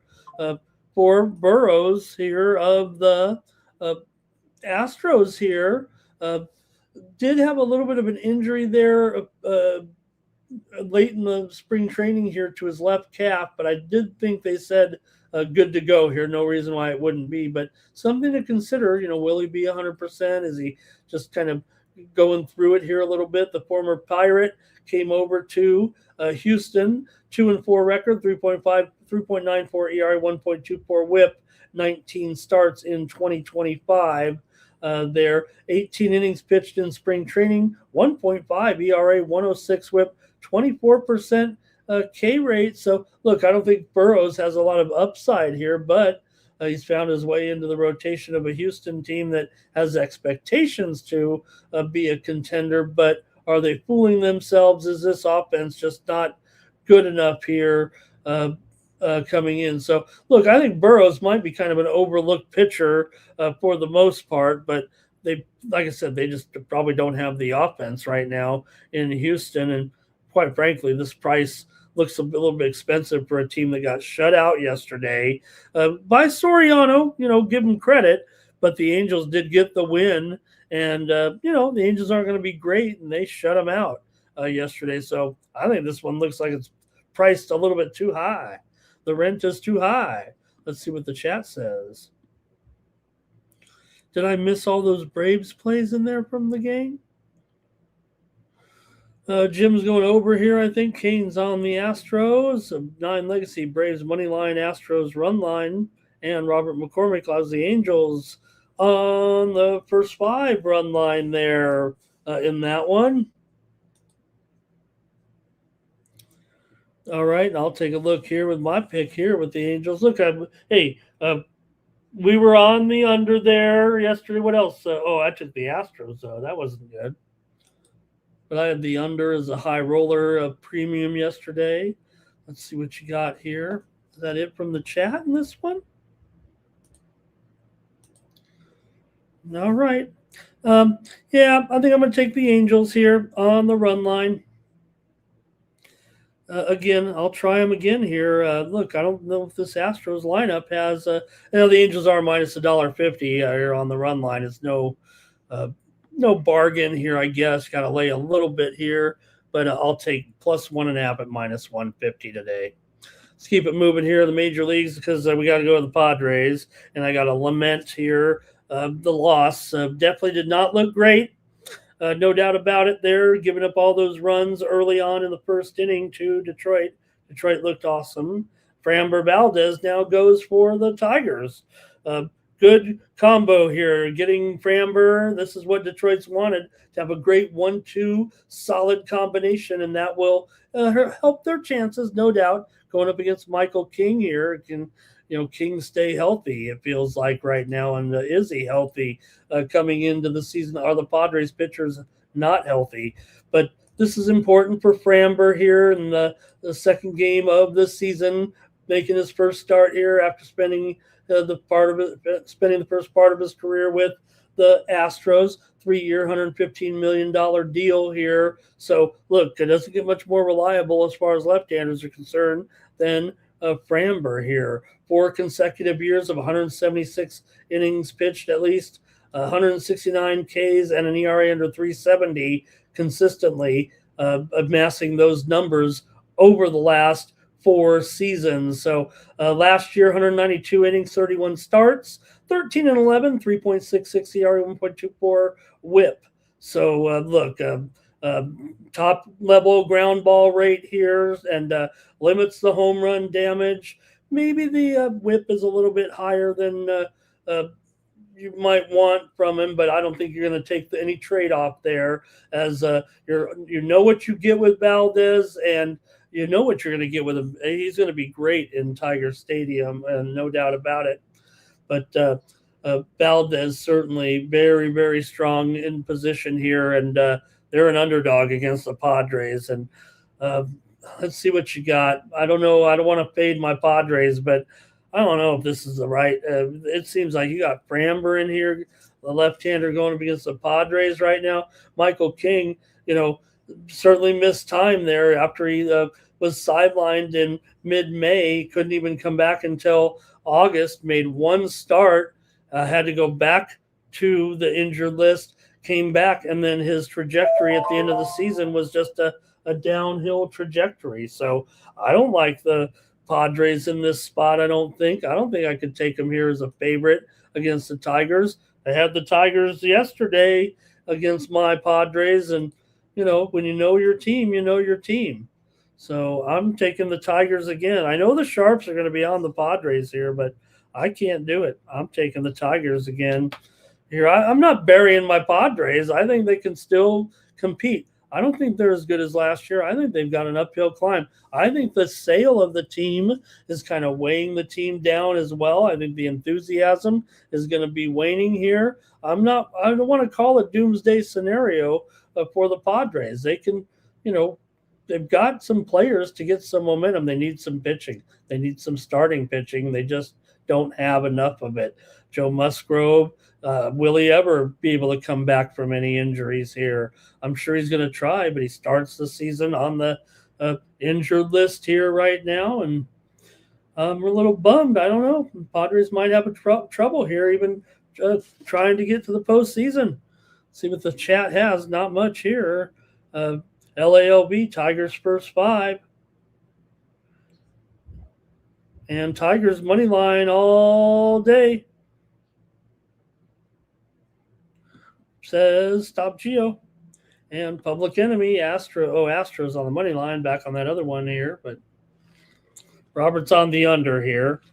Probably would go. You'd probably be an under. Padres aren't going to be able to produce against Framber, but I'm going to go ahead and take the Tigers. All right. A couple more here. Guardians and Mariners last night.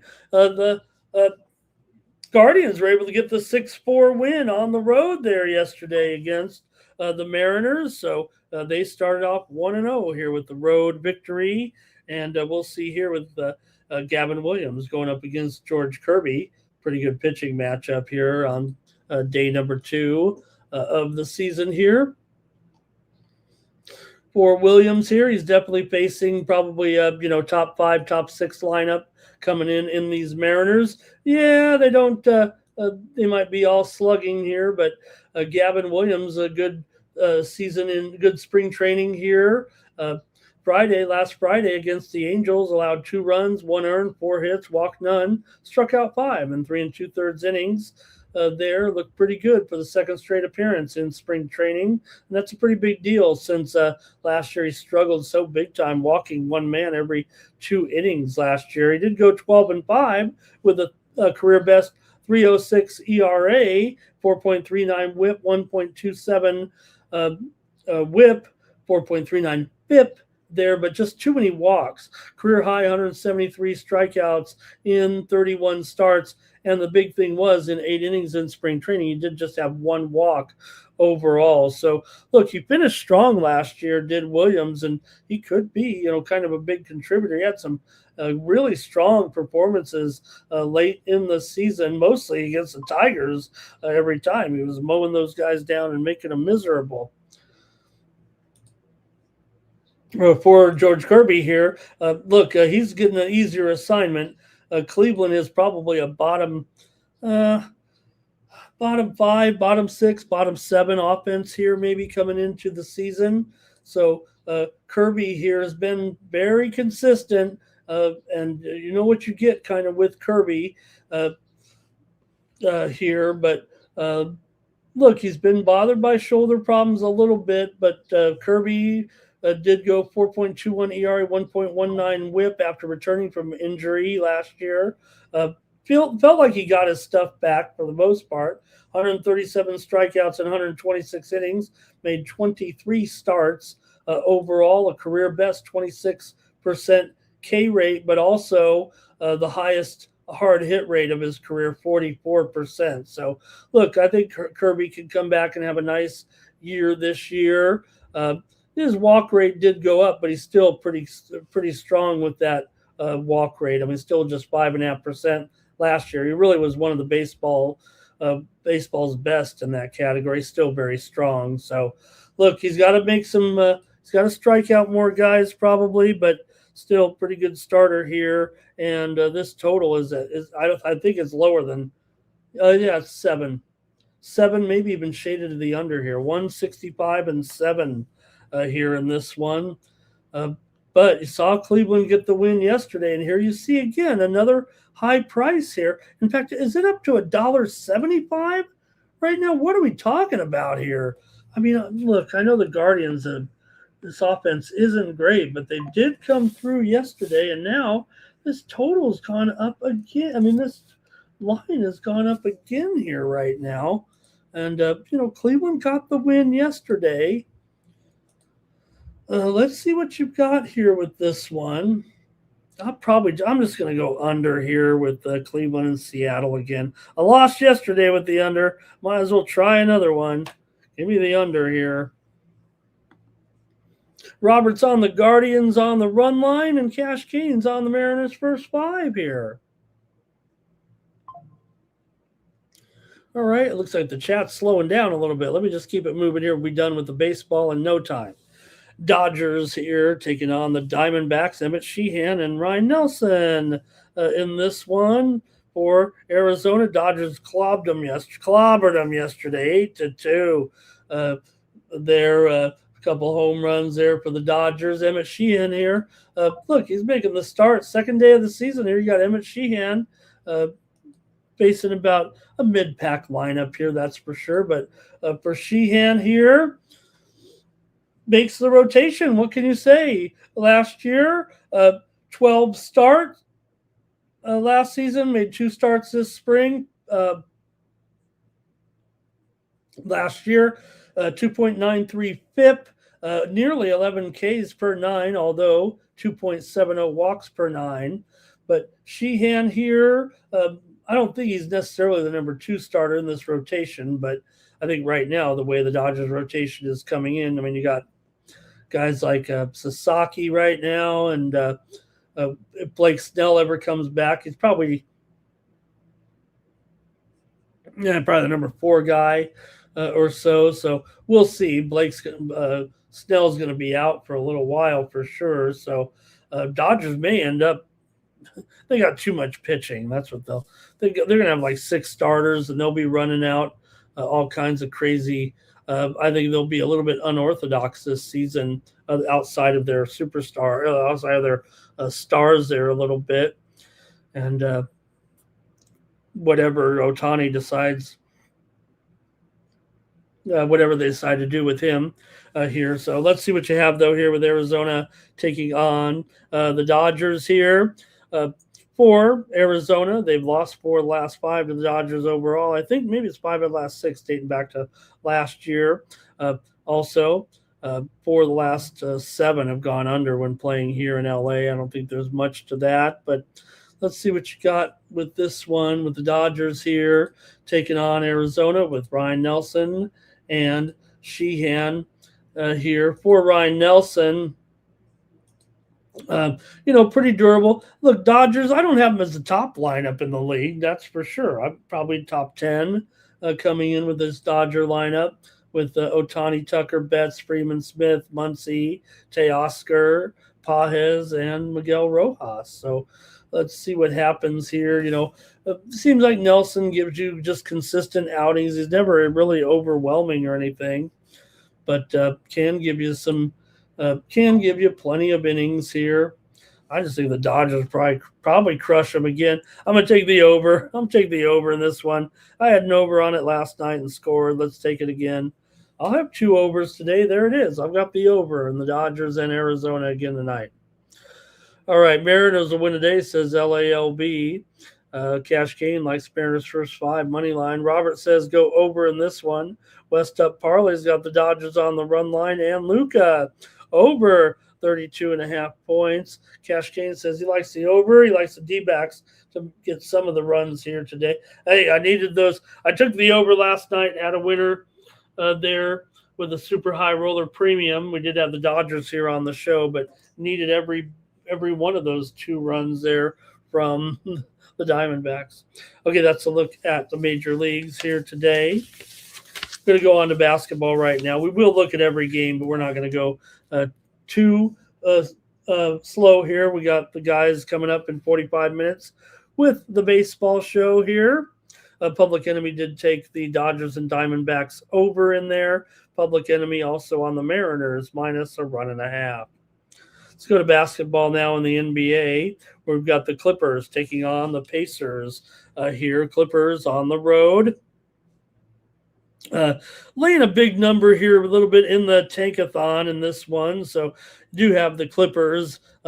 Yeah, they're a favorite. And Pacers actually covering some numbers here of late, despite, being eliminated here long ago in the postseason.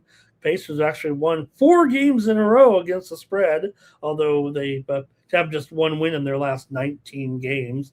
Clippers, meanwhile, do have a couple of covers in a row against Toronto and Milwaukee at home. So, not bad there as far as the Clippers right now getting back on it a little bit. For Indiana, they are 20-16 against the spread at home. Clippers are 17-21 against the spread as a favorite here. So, I hate to go against a tankathon team here, but the Pacers are showing a little bit of life here, and it feels like the spread's actually gone down. It's listed as 8.5 here on the screen, and it was 9.5. So a little bit of a move to the Pacers here, it feels like. Clippers could be that team to kind of walk through here a little bit. I don't know. I'd probably want to take the Clippers here, but Pacers have been covering some numbers. They've been trying hard. For the Pacers here, they are 35-28 to the over this season. And look, I want to take some overs here, but this one looks a little high. Is it really 239.5? This thing's gone up like 5 points. Open 235.5, we're up to 239.5.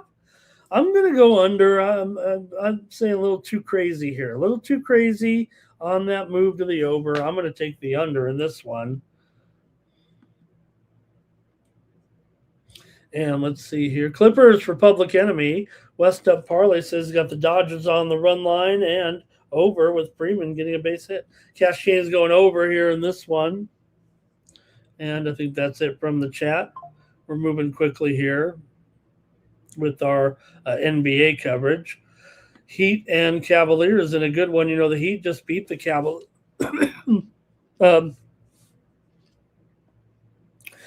Beat the Cavaliers.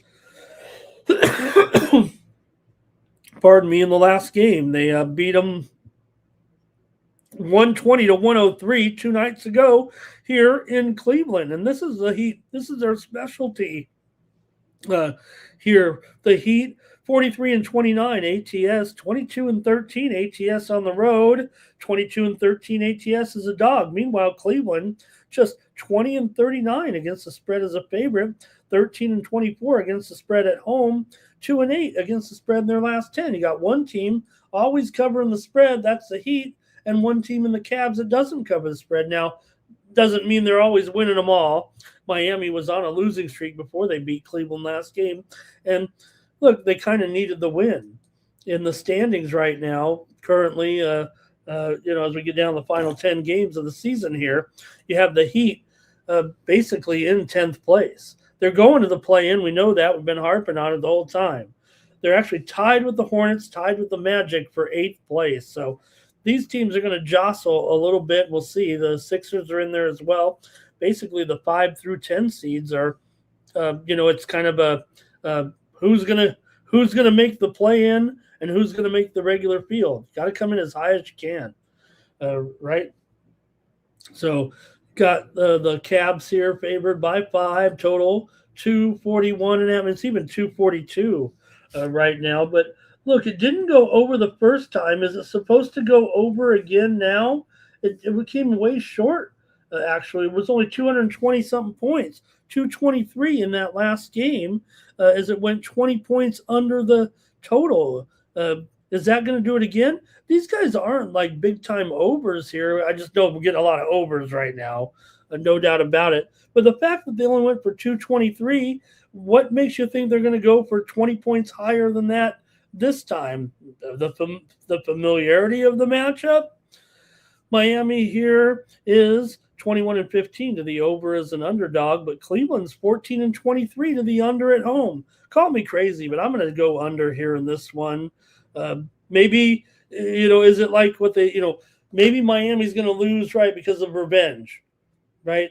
2 days later, they just lost by 17. Cleveland's still a good team, right, no matter what. Although, like I said, the Heat is a team that is covering the spread and Cleveland does not. But does it mean the game will go over all of a sudden because they went under last time? Is it like revenge of the points? I'm going to go under because of the way that last game was played. That's really why. I don't even know if I have a lot of trends to even back that up. But that's the way I'm going to go.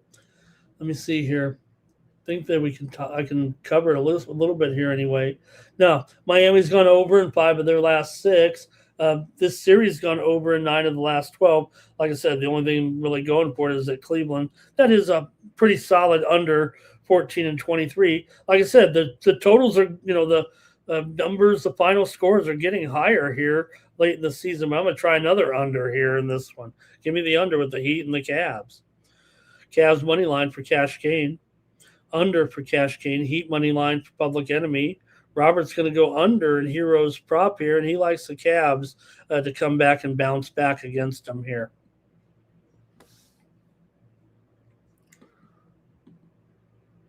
Hey, next up, a good one here with the Hawks and the Celtics. Wow. You got the Celtics here favored by 5. Total 226.5 here in this one. Look, I went over yesterday as a high roller premium in the game between the Celtics and the Thunder. I just thought the total was too low. But here, I don't know if this number's – man, I'm trying to go over in these games late in the season, but this one could be an under 2, it feels like, all of a sudden. I think mostly because this one does loom as a kind of an important game. Atlanta right now leads all of those teams out of the 5 through 10 group. They're not going to catch Cleveland, I don't think. But Boston, they're trying to stay ahead of the Knicks right now. I don't think their goal is to necessarily chase down Detroit. I think that's going to be too hard to do. But I think you want to beat the Knicks out for second place. So I think both teams do have motivation here, actually, in this matchup. And I do think it will. I might be on another under here, even though I'm telling everybody go over in every single game here for the rest of the season. I don't know if I'm going to do that here. Atlanta here, 21-15 against the spread on the road, 21-16 against the spread as a dog right now. Boston is 41-31 to the against the spread overall, but just 18-18 against the spread at home. Boston is 18-34 to the under as a favorite, 14-22 to the under at home. And I think Boston's still pretty serious about what they're, trying to accomplish here anyway. They still have an elite defense. I'm going under. I'm going under for a third straight game. How did I end up in this spot after all those overs that I've been trying to take here for the last 3 days? I'm going under in this one at 226.5. Atlanta's going to give them it does feel like Atlanta should give them a pretty hard game. Atlanta's covered 3 straight over Golden State, Memphis, and Detroit, and they've covered here 8 of their last 10 overall right now as one of the hottest teams in the league. Atlanta won 14 of their last 15 games. They have gone over in 5 of their last 6, but Boston's gone under in 12 of 17. Atlanta's covered 6 of the last 8 meetings between the two teams overall. Boston here has won 4 of their last 5 at home, 5 of their last 6 overall right now. So I'm going to go ahead and take another under here in this one with Atlanta and Boston. got some picks from the chat here. It's going to be Cash Kane is on the Hawks. He's also on the under. Harden likes to slow things down. Public Enemy's on the Celtics. Robert's on Boston here. And let's see here. Public Enemy laying a little extra there. And Cash Kane says the Celtics have been decimated right now with injuries here. This total's up to 227 in a few spots. But, yeah, Jaylen Brown questionable. I think he's going to make the lineup, but if he needs a day off here, also Derek White questionable, Neemias Queta questionable here for the Celtics, and Atlanta comes in here totally healthy. All right. And Kane says Tatum's not all the way back either. He'll take Atlanta on the money line. All right, let's see here right now. Let's keep it moving here at a brisk pace, and it's going to be the Bulls taking on the Thunder here. Another one where, man, 240? I think the bookmakers have kind of caught up to these totals. Not that it couldn't go over, but I don't know if I can go over here. This one, if it wasn't for the late season surges right here, and to be fair, it's probably 239.5, but it probably should be 237 or lower. Here, maybe I might take another under. Who knows? Crazy there after I was just saying we're going to go over on so many games here. But all right, let's take a look at these two anyway with the Bulls.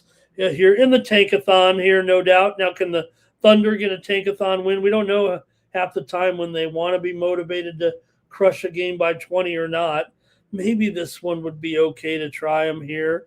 The OKC is still 31-38 as a favorite. Chicago 26-20 ATS as a dog. And not only that, they've covered a few here. Has Chicago and getting some points. Won and covered against Houston in that big upset. Covered against Cleveland, getting 9.5. Covered against Memphis, getting 7.5. So, look, is it a situation where the Bulls, are they dead in the water and just giving up? But they've showed some heart. They've showed a little bit of life. Here, Yabusele questionable, Nick Richards questionable, Simons questionable, Jaden Smith questionable. Ivy is out for the Thunder here. They've got a clean bill of health pretty much in this one. So I'll go ahead and take the Thunder in the tankathon. I'll lay 19. Not proud here, but I'm going to try one of the two sides, and it's going to be Oklahoma City to cover there. A lot of guys missing for the Bulls here, I think. And I think that could be maybe a little bit of a factor here. I'll go ahead and try the Thunder, but not a big deal here. Bulls over 109.5 during garbage time. They get to running and gunning. Public Enemy will take the Thunder. The Rockets will take on the Grizzlies here tonight. And the Rockets going to be a big road favorite in this one. But Grizzlies... Why are the worst teams showing a little bit of life? They've lost 4 in a row here right now, have the Grizzlies. They've failed to cover in 3 straight, to be fair, but they were running some covers there before that. Meanwhile, for Houston, they've lost 2 straight, failed to cover in 3 straight. They're not looking that good either here. Houston just 25-38 against the spread as a favorite. We know Memphis is crummy, 21-30 against the spread as a favorite. Coming in, Memphis has lost 12 of their last 13, 3-7 against the spread in their last 10 games overall. For Houston here, they're 1-7 against the spread in their last 8 games. They have covered 7 of the last 10 against Memphis. Houston's gone under in 6 of their last 9. Memphis has gone under in 5 of their last 6, although 5 of the last 7 meetings between the two teams have gone over. Even though these are under teams, there are a few more overs venue specific when the Rockets are on the road, 19-18 to the over, but that's not a big deal. But they are 10 games to the underside overall. Same thing with Memphis. They kind of trend under, but go over at home, but still. Man.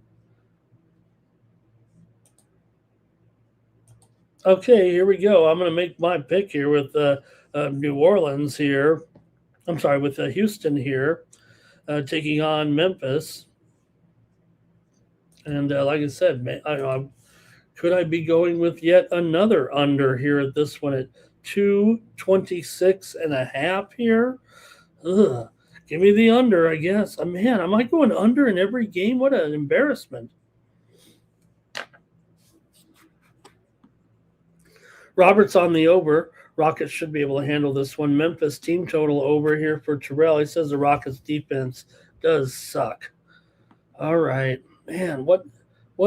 How have my numbers drifted down like this again? Now, I expected the totals to move up. Maybe they have moved up here from my expectations just a tad, but I'm just still sticking with my numbers. I believe I've adjusted for increased totals, and my numbers are still coming in a little bit low here. So we'll see. Maybe I'll have to make another adjustment after today. Let's go to the Pelicans and the Raptors here, with the Pelicans getting some points on the road against Toronto in another one where 229.5 looks a little high to me right now. Maybe I've just lost focus here because of the tankathon and the end of the season. I'm trying to keep up with these overs, but New Orleans has lost 3 in a row here right now. Failed to cover in 2 of those 3. They are 8-2 against the spread their last 10 games overall. Talking about the Pelicans here. For New Orleans, they've covered 9 of their last 11, despite going 1-6 straight up on the road in their last 7 games. They've covered 8 of the last 11 against Toronto. Toronto's covered 4 of their last 5 and 5 of their last 7. 4 of their last 5 at home, 5 of their last 7 overall they've covered. Toronto under in 13 of their last 19, 8 of the last 12 have gone under, and 6 of the last 8 games have gone under between these two. Toronto 15-26 to the under here as a favorite, and at is it 229? Yeah, 229.5 in this one.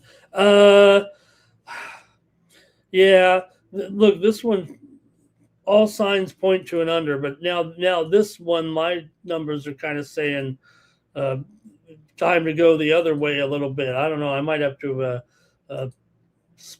spank the computer here. I'm going over in this one with New Orleans and Toronto. We'll see what happens here. Now, I know these two, this is a hardcore under for Toronto, I think, but I'll take the over here. This is one I'm going over. My numbers have this one well above this. Maybe it's the adjustment again, but I've got it more in the we'll see, 10 points higher. I'm gonna change it here if I get off the air a little bit, but I've got a big time over here. Actually, should be a premium, but I'm just a little psyched out here, I think, on my totals. It's supposed to be my area of expertise. Robert here on the Pelicans. Robert Dixon's here. He's up. He goes to the Raptors -8.5. And so, Robert, we get all these guys in the chat. I'm doing such a great job, and I just read their names off like clockwork. But Robert Dixon is the one that I recognize every time because, that means I know Robert's ready to go. He's up and getting his day going here. Terrell going over here as well. All right. Hey, I'm going kind of quick here. We got a half an hour before our baseball show with the guys today. Let's go to the next one here with the Jazz taking on the Nuggets here. Now this one, this game ain't going under. Well, it may go under, but I mean, if it goes under, it ain't going to be like 220, right? It'll be 247 here in this one. Has it even gone down a little bit from the original number? 18 and 248. Hey, I'm going to take the Denver Nuggets here in this one on the tankathon. I'm not going to get too into it here, but I think this one's okay. Denver, I still think that the Nuggets have to consider right now that they have motivation to win. Now, they only got to win. We know that, but a game and a half behind the Lakers, a half a game ahead of the Timberwolves. They're in 4th place. Sometimes these guys can look at their standings. Like I said, you got to be realistic. You could always say this team has to win or whatever, but you got to be realistic, right? And I think if you're the Nuggets, you can be motivated. 4th place is a very important position to finish in, or 3rd for that matter, if they could catch the Lakers rather than falling to 5th. I think that's one of the most important ones.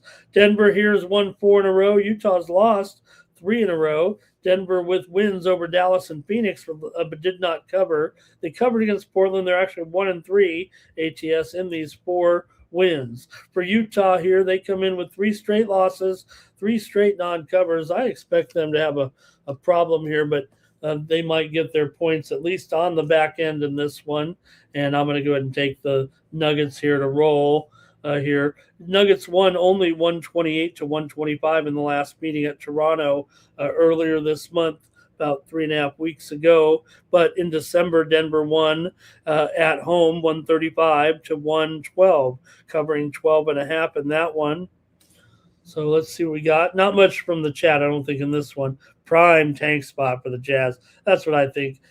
Look, we've been on the Jazz a little bit sometimes in the tankathon a little bit, but I'm going to go with the Nuggets here. And, when the Nuggets are on a roll and putting up those points, not saying that they wouldn't be, not motivated or anything, but it does seem like they can make it look easy because they got the number 1 offense, right? So I'm going to go with the Nuggets here in the tankathon.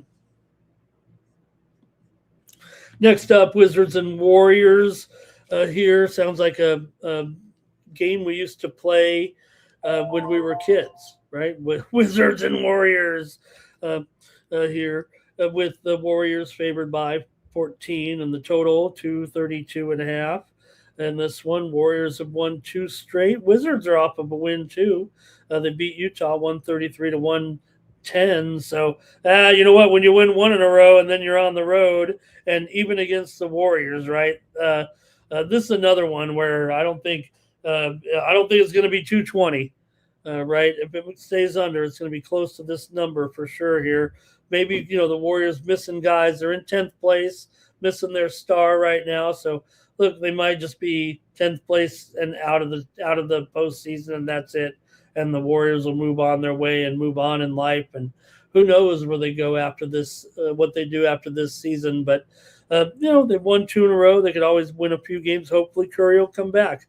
That's really all you need to try to at least have a chance. So let's see what you got, though, here in this one. And I'll make I already know what I'm doing. I'm on the Warriors here, laying it. I've got a tankathon game here right now for the Warriors, probably in a big blowout here maybe, but go ahead and give me this one here. I will take the Warriors here in the tankathon. All right, Wiz already got their upset win. That's when they'll get blasted. I agree with that. Robert's on the Warriors here. Hey, we're moving along, man. The show's really almost over, actually, as we get ready for the guys at the top of the hour here. And here we go. Mavericks and Blazers, another one here with the big spread here, and the Mavericks in the tankathon a little bit.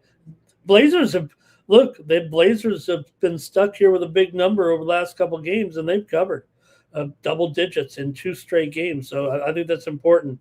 Covered 15 against Brooklyn, covered 15 against Milwaukee. So they've got the number. They're getting the wins. The Mavericks are, in the tankathon. Now they did cover 10.5 against Denver, covered 7.5 against the Clippers. They're on a long losing streak right now.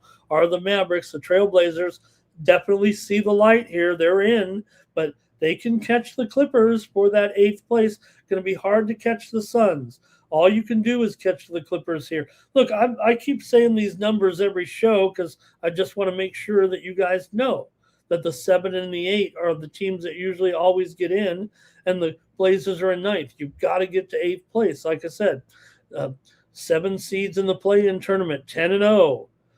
Number 8 seeds in the play-in tournament, 7-3. Number 9 seeds in the play-in tournament, 4-6. And the 10 seeds in the play-in tournament are 1-9. That's not wins and losses. That's advancing to the main field. 7 and 8 make it all those times, and the 8 and 9s and 10s, the 9s and 10s really don't. The 10 last year was the first time. What I say, 1-9. Last year was Miami that came in 10th place. They were the first team ever to advance into the field of 8. Remember how it works. You get the format there. It's kind of like a double chance. The better you are. So it's funny because the 8 seed really has kind of a poor record in the tournament, but because they get that second chance, they've actually been able to get in there 7 out of 10 times. So, Okay, let's see what you got here, though, with the Dallas taking on Portland here. Looks like almost a manageable number for a team against the Tankathon. In fact, Portland's up to 10.5, a little bit in some spots here right now. And like I said, I think they should probably uh, probably beat them pretty good here right now. And this total, 239. I'm not necessarily fading this one under here necessarily. But I am going to take the Portland Trailblazers in the Tankathon to win and cover here. Give me Portland minus the points. And let's see, Terrell says the Mavs have scored 120 points or more in their last 11 games. Try not to give out the premiums here, Terrell. Okay, just kidding. gotta save one or two overs here for totals. I think here's the thing: the games that are going to go over are going over. I think that maybe that's the best way to explain this late season surge of points, if you will, because we definitely are seeing some unders, and the games that go under, they're kind of going under by not a lot, but look at the teams like the Nets, can't go score 100 points, so it feels like the games that go under, they are going under by a modest margin, but they're kind of staying under without any, yeah, I guess there's going to be a few games that land right around the number, and you don't know. But it feels like the games that are going under are going under throughout, but the games that are going over are going way over. So you got to kind of determine there, right? Public Enemy, though, will take the Mavs in this one. So in this one, I'm going to take the Blazers. But you might have heard me there. You might have heard me there what team we're going with, what side we're going with. All right. Hey, we got some steam right now. This is important steam here with St. John's and Duke right now. We're seeing here steam to the over here in the St. John's Duke game. That kind of catches me by surprise, but it's going up here right now to 140-ish or so. 143 right now. Big move to the over here in this one. Wow. Okay, I got one more here for you right now. And it's going to be the last one here. Nets and the Lakers here. A little bit of tankathon in this one for Brooklyn and the Lakers right now. And 222.5. Like I said, look, you got the Nets here. They definitely are a team that is not scoring a lot of points, but against the Lakers, even the Nets might be able to get something together here because the Lakers might actually put one on them here at minus 16.5 right now. Yeah, the Lakers aren't the best. I say that, but they're actually a very strong cover still. Remember, 27-17 as a favorite. Brooklyn 30-38 against the spread as an underdog. So still big number. Lakers don't feel like the tankathon team, right? It feels like they beat teams that they're matched up against when they're matched up against good teams, right? That's where they kind of put one down, but. Let's see what you got, though, in this one. Look, the Lakers are 21-14 of the over at home, but Brooklyn's under because they can't score. But at 222, and this total has gone up a little bit from the opener, was 220.5. So give me the over in this one between the Nets and the Lakers. Who says I'm not taking any overs today? I'll take this one to go over. Let's see what you got here in the chat. And let's see, Brooklyn team total over here for Terrell. It says Lakers could take their foot off the pedal, and that'll let Brooklyn get to that total. We know they've had some really weak numbers here. They did just score 106 against the Warriors, but before that, 99 against Portland. Against Sacramento, they scored 122, but they're playing Sacramento. 92 against the Knicks, 92 against the Thunder. So you can see when they play playoff bound teams, they seem to score far less, but I think they can. I think they're probably good for 105 or so here, and maybe the Lakers get a blowout win. Maybe it's close to the number, but Lakers a pretty good cover here, and they've covered a few tankathon games, but the Lakers have failed in 3 straight actually. still pretty good run right now for the Lakers, winning games, not covering them all, but still a little bit of a good cover streak here for the Lakers right now. They've covered 7 straight at home, 11 of their last 15 overall. They are just 1-6 against Brooklyn ATS in their last 7, but Brooklyn's lost 9 straight, 5 straight on the road. 4-2 though against the Lakers ATS last 6. Brooklyn's gone under in 6 of their last 8. Jordy's got the Lakers on the money line, and Luka, 30 points as his quantifier, I like to call it there, helps him get past that big Laker money line price. It's really, I should be reading it backward. Jordy should be putting it probably like Luka Doncic over 30 and Lakers money line. So I kind of read it the way it probably is, the way he, I don't want to say he's doing it wrong. He's doing it right by taking his prop and then kind of correlating it SGP style with the team that is likely to win. So, and Terrell says he would take the Laker player props. Wouldn't. Yeah. Okay. Gotcha. Yeah. Wouldn't take Laker player props. Okay.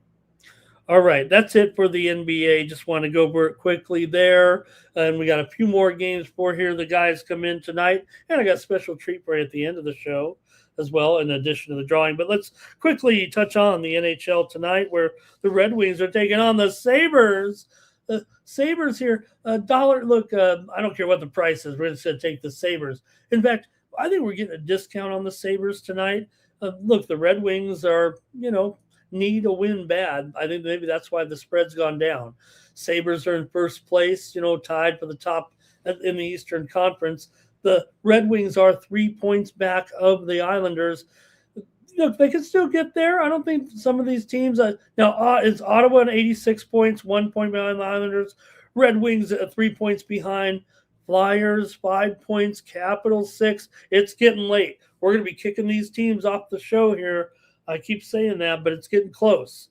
And now here we're down to the last 9, 10, 11 games of the season here. I think we're getting a discount on the hot Sabres here. Look, the Red Wings have been okay, but they're going to fall short of the playoffs unless they get something going here, despite a pretty, good record here, 38, 25, and 8. But it's not enough right now. And I don't think the Sabres don't have a conscience here. So down here at $1.50 or less, I got to take the Sabres here in this one over Detroit to just keep it going. Now, Sabres did taste defeat here of late. They're not winning them all anymore. They've lost 2 in a row. If anything, the Sabres have shown a penchant for going on winning streaks after they have lost a few, because they, as hot as they've been, their losses have come in chunks, and then they go right back to winning here. So they've lost 2 in a row to Anaheim and Boston. Detroit's lost 2 straight too to Boston and Ottawa. So I'm going to take the Sabres here. I think it's a little bit of a discount. Not much we could do. There's only 2 games. So, I'll lay some chalk here and try the Sabres in this one. And then if there's anything here, let me see. We got some chat here. Philly Eagle Flyer, so awesome that I don't know if Philly Eagle Flyer sits around like probably doing his life and everything. I don't want to say he sits there and watches the show and hinges on my every word, but he definitely listens conscientiously enough. And here comes the hockey, and Philly Eagle Flyers right there with his hockey picks. I think it makes me feel really good, Philly Eagle Flyer, that, maybe you're just getting lucky and you're timing it. I don't care. That's great. He comes in here. Maybe some of the days he's busy or whatever, but when he's available, hockey segment comes, boom, Philly Eagle Flyers right there. And like Mikey said, he loves his name. But I always wondered when Mikey said that yesterday, Philly Eagle Flyer, he said, well, Sharky, I love the Philly Eagle Flyer. It's got a great name, first of all. Well, that's Mikey's bias. But why isn't it Philly Eagle Flyer 76? Why isn't it Philly Eagle Flyer? It should be Philly Eagle Flyer 76, shouldn't it? All right, Philly Eagle Flyer first period under, Public Enemy Sabres money line, Public Enemy Rangers money line, and Philly Eagle Flyer needs a job. That's why this is your job, Philly Eagle Flyer. All right, Philly Eagle Flyer 76. Did you just not like the Sixers, or did you not think of it? It's because it's basketball. Okay, it just doesn't like basketball.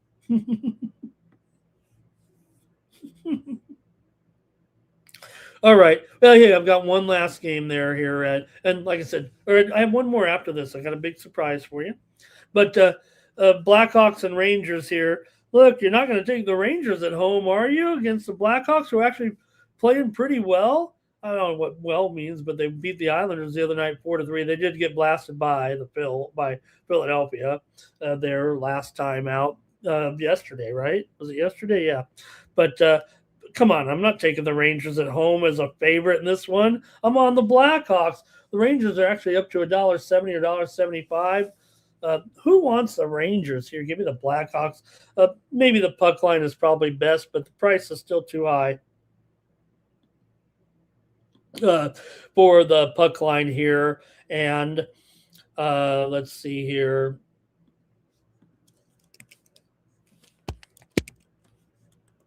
I'm trying to see what the puck line is because I'm not doing it, but at least try to see what it is here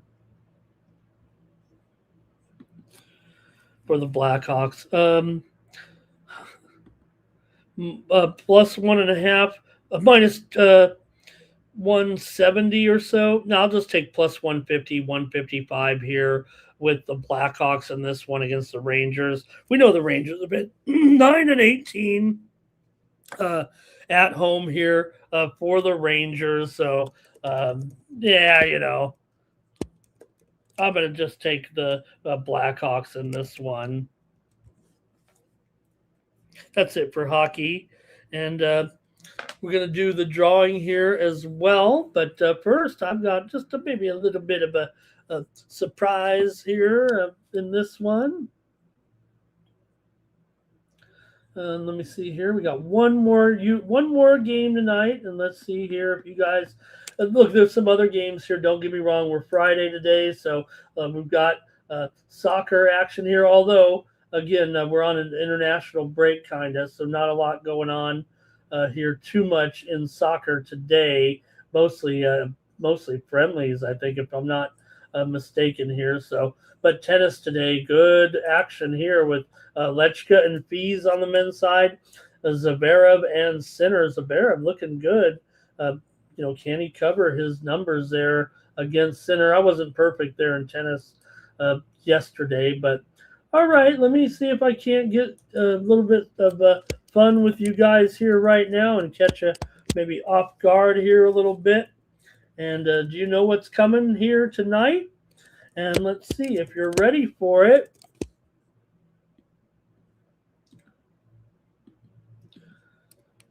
It's the start of the UFL season. Who is ready? Who knew?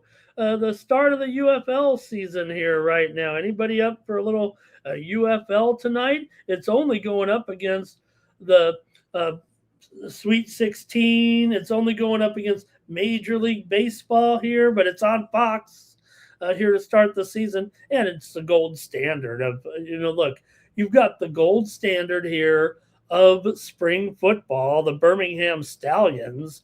Why you'd ever. Now you got the Louisville Kings here, a new team, brand new expansion team, making their debut against a dynasty that's dominated every spring league since it's come back here. This is the third season of the UFL, and they've got this year 4-point field goals. I don't know, all kinds of crazy conversion options here, but look, Birmingham. Proven infrastructure, championship pedigree. They're going to have a good offensive line here. I didn't look too heavy. I'm just taking Birmingham, though. I just want to make a play in this game at 5.5, maybe 6.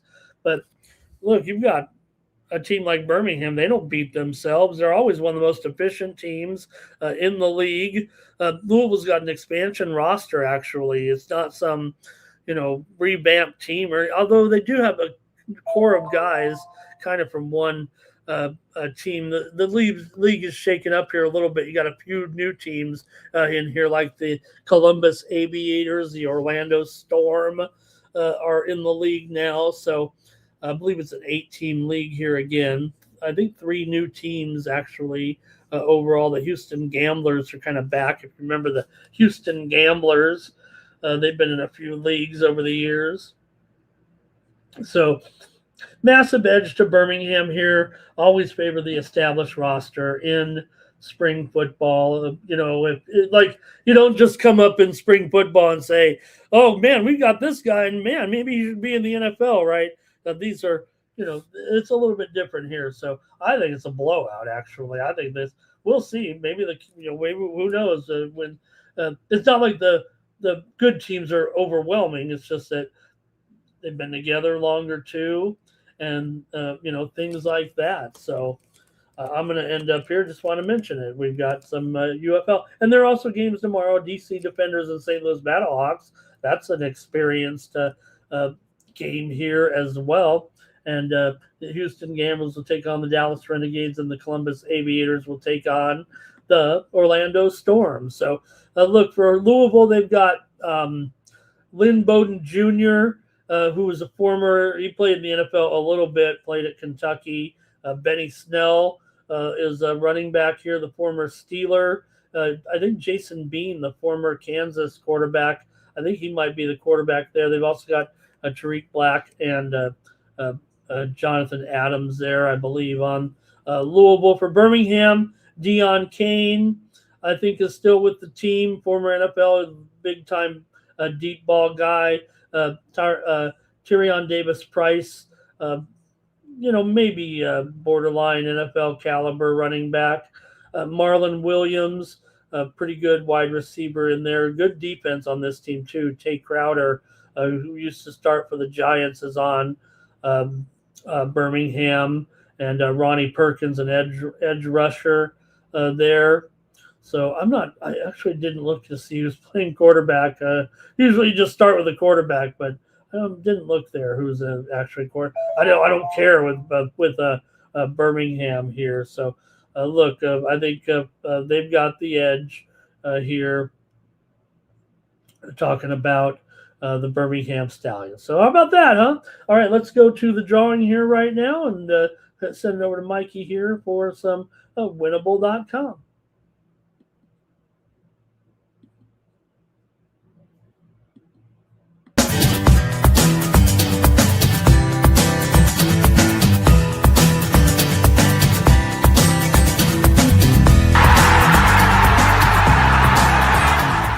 Hey, it's Mikey Money here, letting you know the Sports Money team is live on Winnable.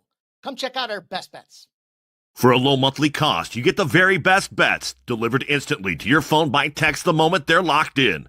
No delays, no missed lines, just the smartest plays at the best odds. We do the work, you get the plays, and they're sent right to your phone right when we drop them. Don't wait, don't guess, don't miss the line. Join the winning team today and start cashing tickets with Winnable.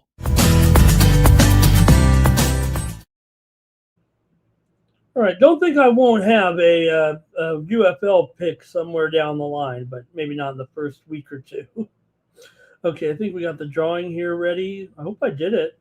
I've been blowing it so many times here, but I think we do have the drawing ready to go. What happened to it? Did I blow it again? I swear we had the drawing here. Yeah, okay, there it is. Oh, they changed the logo. They changed the logo, so I didn't recognize it. They have a big old. Here we go. All right, let's see. Stay tuned next for Mikey Money, Sharky Waters. They're going to have the show here for the baseball preview. Jimmy Lambeau wins. Jimmy, I think he's already signed up. I'll add another month. If not, use the promo code WINNER to get 1 month of plays from me over at winnable.com. We'll be back tomorrow with more Morning Steam. Don't forget BB MMA picks this week. We did preview the card here for tomorrow, and it is at 5 Eastern, 2 Pacific from Seattle. UFC Fight Night, Adesanya versus Piper. They're middleweights. Our guest this week was Art C.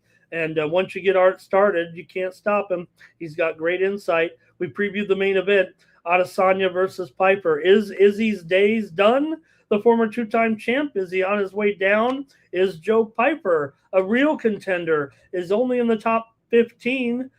Is he moving up the ranks? Can he get a win over Adesanya? He's the 14th ranked contender, and Adesanya is the 4th ranked contender. But these two guys might be going in opposite directions. Of course, Izzy is going to be the favorite in the fight here at minus what is he, $2 or something like that. We talked about it there on the show. You're gonna have to watch it and find out on BB MMA Picks with that fight card here on Saturday night with Adesanya versus Piper. Izzy is $1.50 favorite in there. Piper actually opened close to a favorite at some books, maybe $1.15 for Izzy, but Izzy's up to $1.50. So feels like public sentiment still with the former two-time champion here. That's going to do it for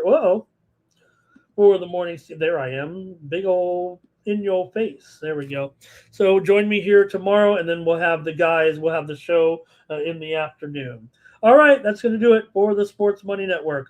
I'm Ramon Scott. So long from Las Vegas. Then we make the 100-yard dash to the window. I don't know what you thought. It's Ramon Scott running so hot. Sports make money and we make money with sports money every single day. NFL, NHL, NCAA. Stay away from the juice, we might play a parlay. It's the morning steam. What? Ramon Scott. Sports money. What? Wake your ass up and let's get to the money. Get to the money.